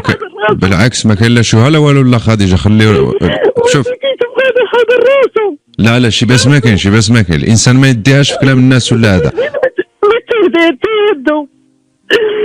شي باس ما كاين. الله ياخذ بها الحق. وقرهم السي محمد، وقر هاد الوليه، وقرهم الا ما تفهمتوش وقرهم. اسماعيل وانا تقلب عليهم، كنت عادهم بعدا اللي كتقول لك الدار قاعده في بيتك وبينها هي وولدها. لا وقرهم السي محمد. البنت هذيك كاريها ولا مدمراها. والسي محمد وكنا ما خرجتش، هي خرجت بوحدها. ايوا شويه الاحترام السي محمد، شويه الاحترام. ولا ولكن ما تكذبش، انا اللي كيقتلني هو اللي كيكذب. لا واش السيده علاش دير لي هذا الفعل في الزنقه وتفل؟ انا ما تخلفتش بها. لا شويه التقار، راك مريض ويلا سرحتي العروق، راه انسان يرد البال راسو. راه تسمعين راه لي هي. لا ولكن راعي لراسك انت راعي لراسك، ما تبقاش معمر راسك بشي حوايج تلاقيتيها في الزنقه ما تدويش معاها، ما فاهمينش، دوز من بلاصه اخرى. الاحترام بيناتنا. ما كنهضرش معاها هذيك راه كتكذب، انا ما كنسول فيها وما كنقلب عليها، بعدت مني صافي. انا بالعكس ارتحت من اللي مشات خرج هي قال واخا. اذا خليك معايا السي محمد، نشوفوا المستمعين شنو ارائهم، على امل انه نعاودوا نشوفوا كيفاش نكملوا الموضوع. ما عرفتش حفصه واش عندها شي كلمه في الختام. نشوفوا لا غادي لا حداك حفصه واش بغات تقول شي كلمه في الاخر. هي انا ندوزها. دوزيها لي. الو حفصه اختي، مرحبا. نعم اسمعي. اش بان لك اختي كيفاش يمكن نطفيو شويه هذا الغضب بين الوالد ديالك والوالده بطريقه اللي انا ما بغاش درنا مهجمين حول اخويا اسماعيل. دابا حنايا واش محطوطين بين نارين، ما بحيتنا الوالد ديالنا ما حيتنا الوالد ديالنا. ما كناش كنتوقعوا راسنا نوصلوا حتى لهذا الشيء، ما كانش عندنا في البال. مشينا عندو ديك النهار، جينا مؤخرا مشيت انا واختي، مشينا عندو بدينا نهضروا ما لقيناش، جينا خارج مسورت دارنا ولينا كندوروا بها مع الحوايج الدار اللي عشنا فيها، عمرنا كله عشنا فيها، كندوروا وكنبكيو برا، وطلعنا تعيطنا له هو كان خارج، تجا 8 ساعات وحنا واقفين مع الجيران، تجا حنا الباب دخل، قعدنا ما حناش حتى الدار، قعدنا في الثور. بقينا قاعدين قلنا له ابا واش بغيتي هذا الشيء، واش خريامك على تخلقتي ما تلقى من مدلك حتى كاس ديال الماء. عاود للطبيب، قالنا هي انا مريض دابا. لا تجي وعدي ما تقوليش هاد الهضره ما تقولش ما تيغوت وتيعير والكلام اللي تدي من ودنيك. وحنا من شفنا بحال هكاك كنخافوا عليه كي القلب، تنقولوا حنايا بقى تبقى له شي حاجه ودي السبه العمر يجي على سببنا حنايا. فهمتي. خلينا صافي ما خرجنا بقى يقولنا السي، قلنا له يلاه صافي السلامه، قلنا يلاه صافي سيروا بالسلامه. سيروا لا تبقاو جبتوا لي الهضره ديال الطبيب، ما تبقاوش تجيو عندي. ومؤخرا مشينا هذا السيد بعين الله تسمعين، مشينا هذا السيد ديال بني احمد، واختي هذه اللي حاط لها الباطل عيطت لي وتتبكي عليا، قالت لي سيريتي وجمعتي وخواتاتي، وهي ما تيقبلهاش ما كيسميهاش، ما بقاش يسميها حتى السميه. اختي هذه اللي راجلها حاط لي هذا الباطل قالت لي سيري وسيروا دوه الطبيب، سيروا قالت لي دخلوا عليه تشدوا طانوبيل وسيروا تيكون ناعس ودخلوا عليه هزوه صحه وخا يغوت، صبروا معاه، ديروا معكم شي واحد يكون شهود من عائلته وهزوه ودوه الطبيب. رانا ما شفت هذاك السيد ديال بن حمد، حنا بقينا خايفين عليه يدير شي حاجه في راسه. اكثر يوم تيتهدد تيقول لخويا تعالى دي بيت نعس ديالك ولا رانا نشعل فيه العافيه، تنخافوا عايشه على العافيه وتحرك حتى هو معاه ولا يدير شي حاجه في راسه. لا ما يدير والو، شي باس ما كاين، ما يدير والو ان شاء الله، راه شي باس ما كاين.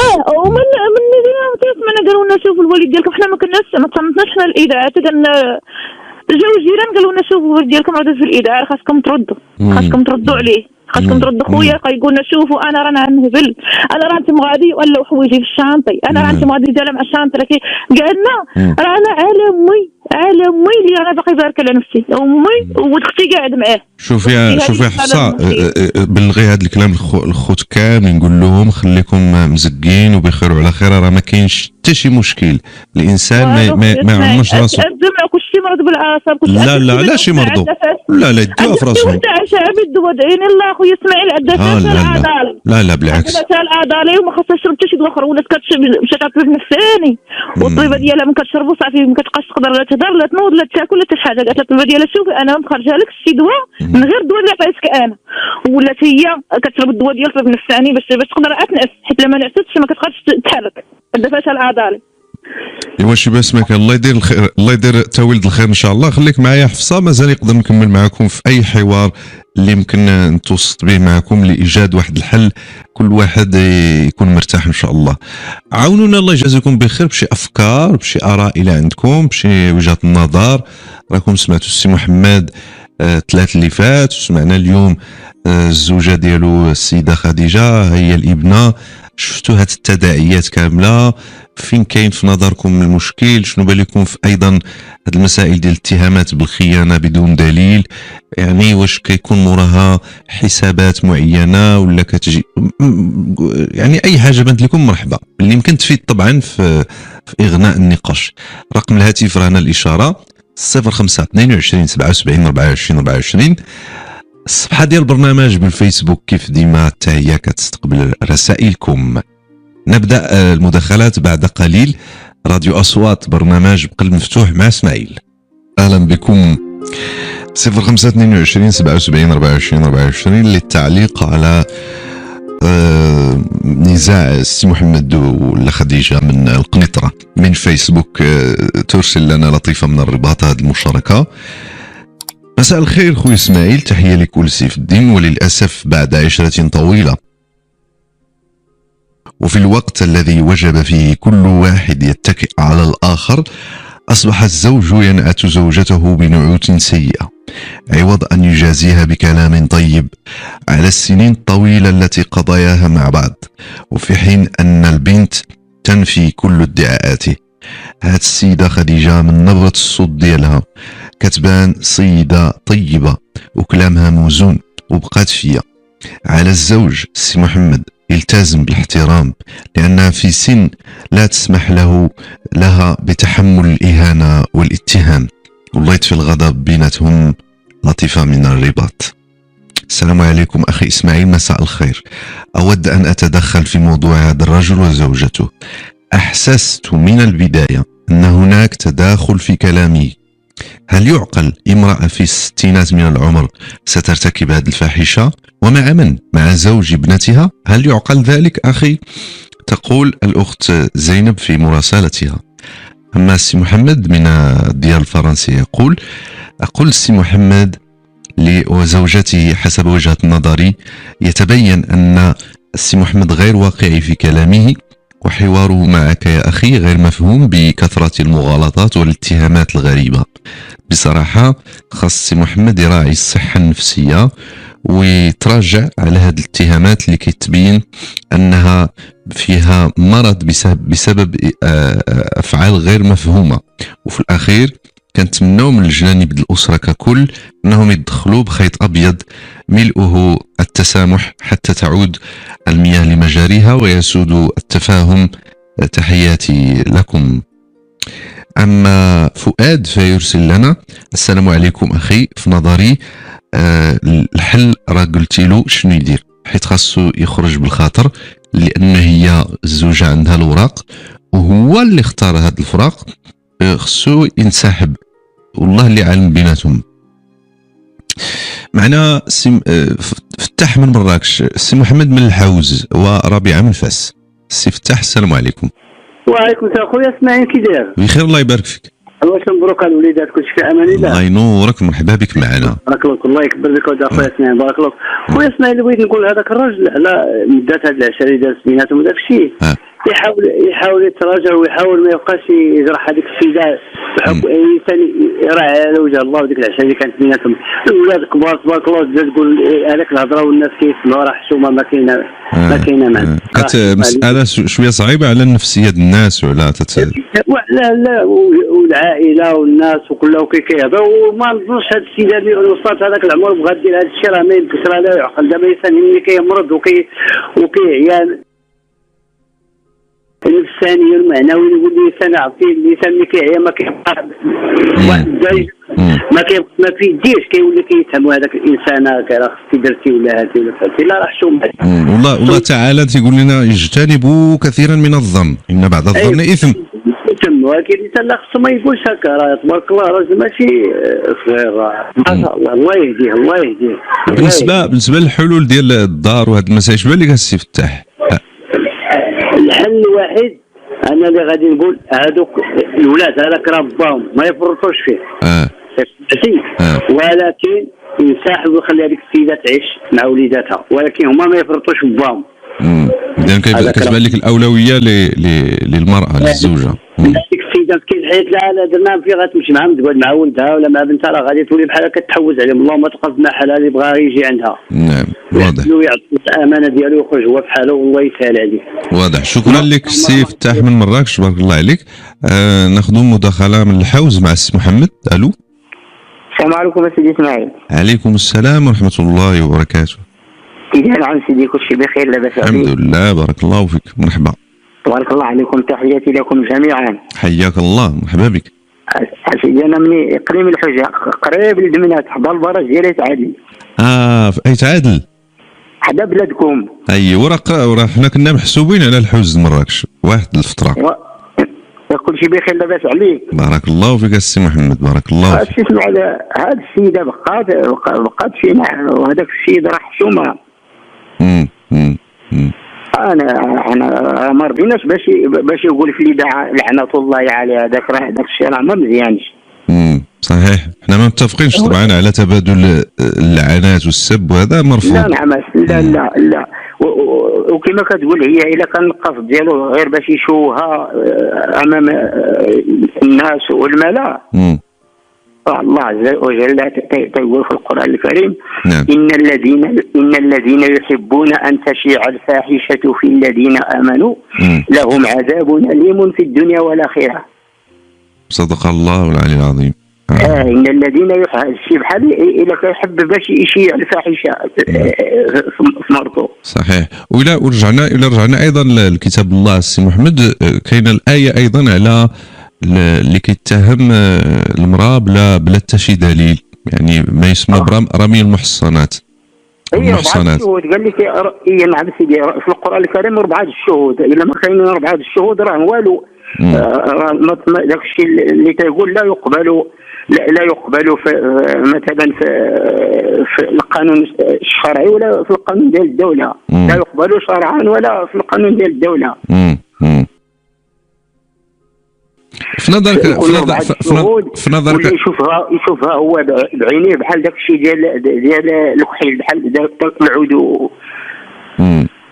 فهمتيني؟ نعم. في نظرك السي محمد، هذا الرمي رمي المحصنات كما تنقولوا، السي محمد اللي تاه بالزوجه ديالو، واش التفسير ديالها انه عنده شي حاجه شاك فيها، او ان كاين حسابات ديال ديك الدار هي اللي دايره هذا الشيء؟ هي ولكن دابا بحال الا ولا هذاك السيد بحال الا هو اللي مراه والمراه هي اللي راجل. دابا هو اللي يطلبها باش تخلي ليه الدار، بحال الا هو اللي مراه هو يبقى في الدار، يعني هو يبقى في الدار وهي تخرج. لا هو خصو يخرج لها من دارها. وإن قال لك الله تبارك وتعالى وإن يتفرقا يغني الله كلا من سعته، يخلي لها دارها ولا وتطلقوا ولا سمحت ليه بعد الطلاق خصو ينفق عليها ويخلص عليها السكنه ويخرج لها من هذه. والله يدير لنا كما قال هذاك السيد، كما قال هذاك السيد قبلي، كما قال ولادو خصو ما يفرطوا فيه. صحيح، تيبقى باهم في نهايه المطاف. شكرا لك سي محمد من نواحي اي تعادل باقليم الحوز. نمشيو لفاس مع المداخله ديال ربيعه. الو. السلام عليكم خويا. السلام ورحمه الله وبركاته. الله يجزيك بخير. انا اول مره راني كنعيط وراني شويه ما مرحبا بك ربيعه. مرحبا بك، كل شيء بخير؟ صحيحه لاباس؟ سولفك الخير سيدي اسماعيل، الله يبارك فيك. الحمد لله. الله يجزيك بخير على هاد الناس اللي كتصالحهم وهذا الشيء. مرحبا ربيعه. هذا السيد هذا وهاد خديجه، نعم، والله يهديه هي المراه راها كتهضر بالهضره ديالها متقونه وبعقلها، وهذه هو شويه شويه هو مالو. في نظرك شنو؟ والله اعلم. هو دابا الدار الا باعها لها ولا كيقول لك هو على حساب ولده ولا شي حاجه، يمكن انا كنظن ندم وما لقاش الحيله اللي غادي يدير لها. قال اش غادي ندير لها؟ ندير لها تهمه الخيانه باش نخرجها من الدار وتعطيني النص. يعني حسيتي بانه محمد ندم حيت وهبه ولا فوت الدار كامله للمراه وولادها؟ الخديجه ندم. هو ندم وما عرفش يتصرف مع مراته. هو الا ندم خصو يتساعد مع مراته راها كدا 40 عام ديال الزواج، راها عيبه، راه حشومه. هي الانسان راه كيقول مع نسيبها راه بحال ولدها. نسيب كيكون ولدك ولا بحال ولدك ولا اكثر من ولدك. حشومه. هو انا على ما شكيت فيه الله اعلم، ما نقولش انا هو ندم حسب ما فهمتي. واخا ايوا دابا اللي عطى الله عطى. كيفاش في نظرك ربيعه يمكن نفكوا الجره كيف تنقولوا، كيفاش الولاد ديال السي محمد يتعاملوا مع هذا الموضوع باش ما يمرضوش حتى هما، ما يهزوش في قلبهم؟ دابا هو محمد هو لو كان هداه الله ولا كان عارف راسو غير نادم يتساعد هو وخديجه، ما نقول لهمش الفرق. هذيك راه مراته، هو راه راجلها راه ماشي قليل، هادي ولادهم دايره الحفايض. هو يساعد هو ومراته ويوليو يصالحوهم وليداتهم، والناس هكا يوقفوا معاهم ويوليو يصالحوهم. الا كان حس براسو غير نادم ولا كان داير لها خطه باش يخرجها من دارها، راه ما خصوش يخرجها، راه دارها وبوراقها. هو اللي خصو يمشي. هي فين هي غادي تمشي؟ عندها كدا 60 عام، فين تمشي؟ ما عندها لا منضه لا والو، هو عنده شي حاجه تيشدها. هو عنده ديك الحاجه، ولا هو يسكن في الحانوت. الا شنو قال لك فيه جوج دبيمويات ولا شنو كيقول؟ يدخل الحانوت ويسكن فيه، وقادو الحانوت، ولا علاش غيدي لها الدار؟ يعني ما الانسان الا خلى واحد المحل لوليداتو ما خصوش يحس بالشمته. يعطيك الستار. ولكن هو شتي شنو دار؟ هو اصلا انا نقولها له، هو اصلا في الاول الا كان هي الا كانت شراتو من عنده فلوسها هذيك راه بصحتها رزقها هذاك، وإلا كان هو دارها خطه باش يخرج ولده الاخر اللي هو ربيبها، راه حشومه عليه هو. ايوا شنو تقولي لا خديجه اللي المعنى ديالها مجروحه في الداخل ديالها، راك سمعتيها؟ خديجه انا حسيت بها. خديجه انا حسيت بها وبزاف. خرج لها من دارها، الا كانت الحقيقه يخرج من دارها. الا عنده حانوته والماندا ديالو يسكن في حانوته وديك الماندا ديالو قاده. نعم واضح. تبارك الله عليك اختي ربيعه، كنحييك بزاف. شكرا لك من فاس. معنا بعض مشاركات من فيسبوك، والاخ ياسين من تاونات كذلك. الزواج مبني على الثقه، واذا اهتزت بعد هذه المده كامله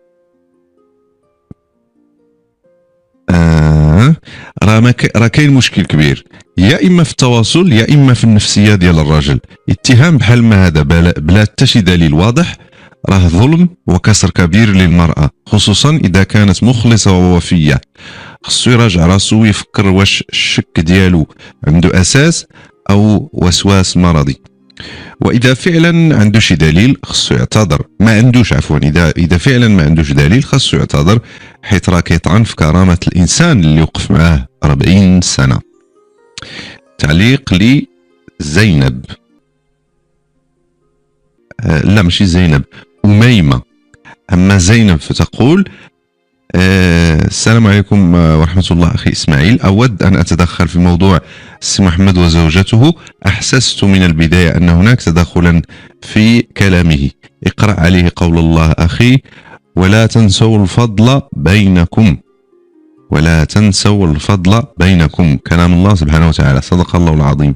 فاتحة من الولايات المتحدة أو من الديار الأمريكية تقول السلام عليكم، أنصح السي محمد أنه ما يمكنش يتهم ويتكلم في أعراض الزوجة بالسوء بدون أدلة واقعية وحاسمة. وهاد الزوجة يا حسرتاه نساء هاد العشرة والسنين الطويلة اللي دوزوا مع بعضياتهم وبيناتهم الأبناء والأحفاد. على السيد محمد أنه يخلي الزوجة والعائلة بعيدا عن المشكل ويراجع نفسه، لأنه هذا الشيء اللي كيقوم به لا يرضي الله ولا العبد. تحياتي لكم فاتحة. السلام عليكم أخي إسماعيل وكاع متتبعي وأوفياء برنامج بقلب مفتوح. السيدة بقات فيا مسكينة، بكاؤها وصل لقلبي بينما زوجها غير مبالي وكأن قلبه من حجر. كتقول له اتق الله يا أخي في أبنائك وزوجتك، فأنت اليوم في الدنيا وغدا في دار البقاء، فلن تأخذ معك سوى ثلاث. قال رسول الله صلى الله عليه وسلم إذا مات ابن آدم انقطع عنه عمله إلا من ثلاث: واحد صدقة جارية، جوج علم ينتفع به، ثلاثة ولد صالح يدعو له. رواه مسلم. صديقكم أحمد من تازة. ومن تونات ينضم إلينا ياسين. ألو ياسين. السلام عليكم. السلام ورحمة الله. إسماعيل أهلا وسهلا، مرحبا مرحبا. المداخلة ديالي في إسماعيل هي أن هذا السيد سي محمد سمعنا ليهم بجوج، سمعنا ليها وسمعنا ليه، وكيبان لي الحل الوسيط اللي غيكون بيناتهم هو أنه الدار مثلا تباع، حيت انت حاولتي دير مثلا الصلح ما خيط بيض ولكن ما كاينش نتيجه، لانه اصل المشكل هو الدار خصها الحل. الدار الحل الواحد هو انها تباع، ايوه، وهو ياخذ واحد 20% ولا 25% حيت هو عنده لانتريت، وهي تقدر تسمح ليه حتى في التعويضات مثلا ديال بيني وبينك يا ياسين. عوض ما نبيعوا هذيك الدار اللي كبرنا فيها وعندنا فيها الاثار والذكريات والجذور، نردوا عليه، يقدر يجمعوا مثلا شي بركه ويعطيوها ليه ويتحاز شويه لشي بلاصه. الله يحسن العوان. دابا المشكل انك تسمع انها تقول لك ما عنديش ولادي ما عندهمش، يعني راه صعيب الامور، فهمتي كيفاش غدير تاخذ دابا من تعطيها وهي ما عندهاش، تاخذ كريدي ولا فهمتي يعني. ولكن كاين اللي كيسول ثاني واحد السؤال، واش ضروري نعطيوه والدار هي في سميتها وديالها وشراتها برزقها؟ ضروري ما عندكش كدير وما يمكنش تلوحو، فهمتي. اللي نفرض مثلا ديك 1500 درهم ديال لانتريت تكفيش، يعني ماشي مشكل. خص الحل الوحيد اللي خصو يندار هو انا بالنسبه لي من المنظور ديالي، فهمتي. لا ماشي 1500، 2500. لانتريت عنده 2500. 2500. 50,000 2500 راه كافيه. هذا الشيء اللي قلت انا مع راسي، قلت ربما كافيه. 1500 مع كنسمع 1500 فهمتي. 50,000 كافيه. 1500 راه كافيه، ياخذ شي محل ديالو واخا غادي بيتو شي حاجه ويطيب وياكل وينوبوا عليه بناته ويطلعوا عليه. هذه زعما صراحه الله لا حول ولا قوه الا بالله. والله ما تعرف شحال صعيب 40 عام. لا حول ولا قوه. 40 عام ديال تبارك الله الزواج العشره بدات كامله. والله ينعس الشيطان. غتسيق. شوف الله ينعس الشيطان، الله ينعس الشيطان، الله يطفي الغضب. الا كان شي غضب يطفى ان شاء الله، وما تعرف تضربني كيف يكون من هنا لقدام، ما تعرف. هذه بس اسماعيل والله السلام. شكرا لك سي ياسين من تونات. نختموا مع الاخت ربيعه من اسفيه. الو ربيعه تفضلي. السلام عليكم. السلام لاله، مرحبا. اسمعي اش اخبارك اولدي؟ بخير الله يسول فيك الخير. كي بقيتي شويه كدير صحيحتك؟ احنا كنجروا شويه مع هذا الزكام، يلاه بدا كيطلقنا شويه الحل. عرفت كيفاش. الله يشافيك اولدي، الله يشافيك، الله ينور طريقك. اللهم امين. انا شويه الا شدني الزكام كيتعطل فيا، ما كيطلقنيش دغيا. ايوا بديت دايره وليدي، الله يشافيك. اللهم امين. الله يوريك بس. انا ولدي بغيت ندخل لهذا الموضوع ديال هاد خديجه وهاد الجوج ديالها. هاد الجوج ديالها كلامه ما موزونش، ما زاقيش. وهذيك السيده اللي خديجه راه كلامها تخرجوا من القلب صافي كدوي مسكينه. يعني كلامها كيدخل لقلبك دغيا. انا حطمتني اكثر. هي وانت قالت لك تنبات في السبيطار وهذا الراجل ما حسنش بيه. ما حسنش بيه. قالت لك حنا السمر قالت لك والليالي حنا قالت لنا انا وما قدام السبيطار. هذا الراجل راه القانون يخرجوا. قانون يخرجوا، بسيت عليه يخرج المراه من دارها والمراه تدخل لمحلها.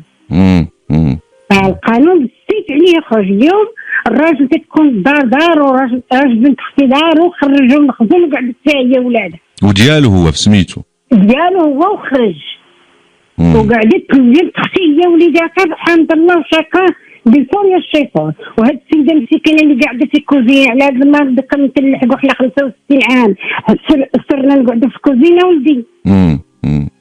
ما دارينا وما ركب له وما سهرنا وما دا. هذا الراجل راه كلامه ماشي وهذاك ما عجبنيش وما دخلش ليا نهائيا لخاطري. حشوم عليه وعيب عليه. يحشم بناته بالدم اكثر. يا البنت اللي تهم لها الجوج ديالها كي دايره النفسيه ديالها، كي دايره راحتها، كي دايره العين تشوف العين. حشوم عيب هاد الهضره كاع باقيين نسمعوها في هاد العصر. فهمت. عيب عليه بزاف. هاد الراجل ما دارش باش غير حمص ويضرب. ونقولها يبغيني ولا ما نقولهاش. وهذيك المراه تمحنت راه حطمت لي انا اليوم قلبي، حطمته لي مسكينه تدوي قلبها وتتعاود تقول لك وليدي من نيت هذيك تقول وما رحمهمش، ما رحمهاش هي ولياتها. عيب بس سيدي عندك حفيدك وعندك نسابك حشومه. واحد الراجل مريض قعد صلت الحكم الله وقابل قبلتك وشد سليحك واللي داروه بنياتك ومراتك قول هو هذاك. وراه ما غيلوحوكش. عمر المراه ما تلوح الراجل. هذه نقولها لك وليدي اسماعيل. عمر المراه ما تلوح الراجل اللي والده مع الوليدات. بنات الاصل العدا وبنات الاصول ما تلوحوش رجالهم. نعم صحيح، متفق معاك الله ربيعه. وكلامك موزون، كلامك موزون. والله العظيم وليدي واخا نهزوهم سنانا ما عندي ما نتساك. ما عندي ما نتساك. شكرا لك الله ربيعه. كلام كان الله ربيعه من اسفي موزون. السلام عليكم من فيسبوك. كنقول السي احمد 40 سنه الزواج عمر كامل، ماشي سهل انك تطيح في هذا الشك بدون دليل وتتكلم في اعراض زوجتك من غير اثبات. حرام وظلم كبير. والله كيحاسب هذا الشيء. الا كان شي مشكل الحوار والتفاهم هو الحل، ماشي الاتهام والتجريح بدون علم. والشيطان كيدخل بين الزوجين خصوصا في لحظات الغضب والشكوك. الله يصلح الأحوال، الله يهدي الجميع. حاولوا توصلوا الحل بالتراضي، مراعاة لهاد السنوات اللي دوزتوا مع بعض. زهران من الصويرة، تحية.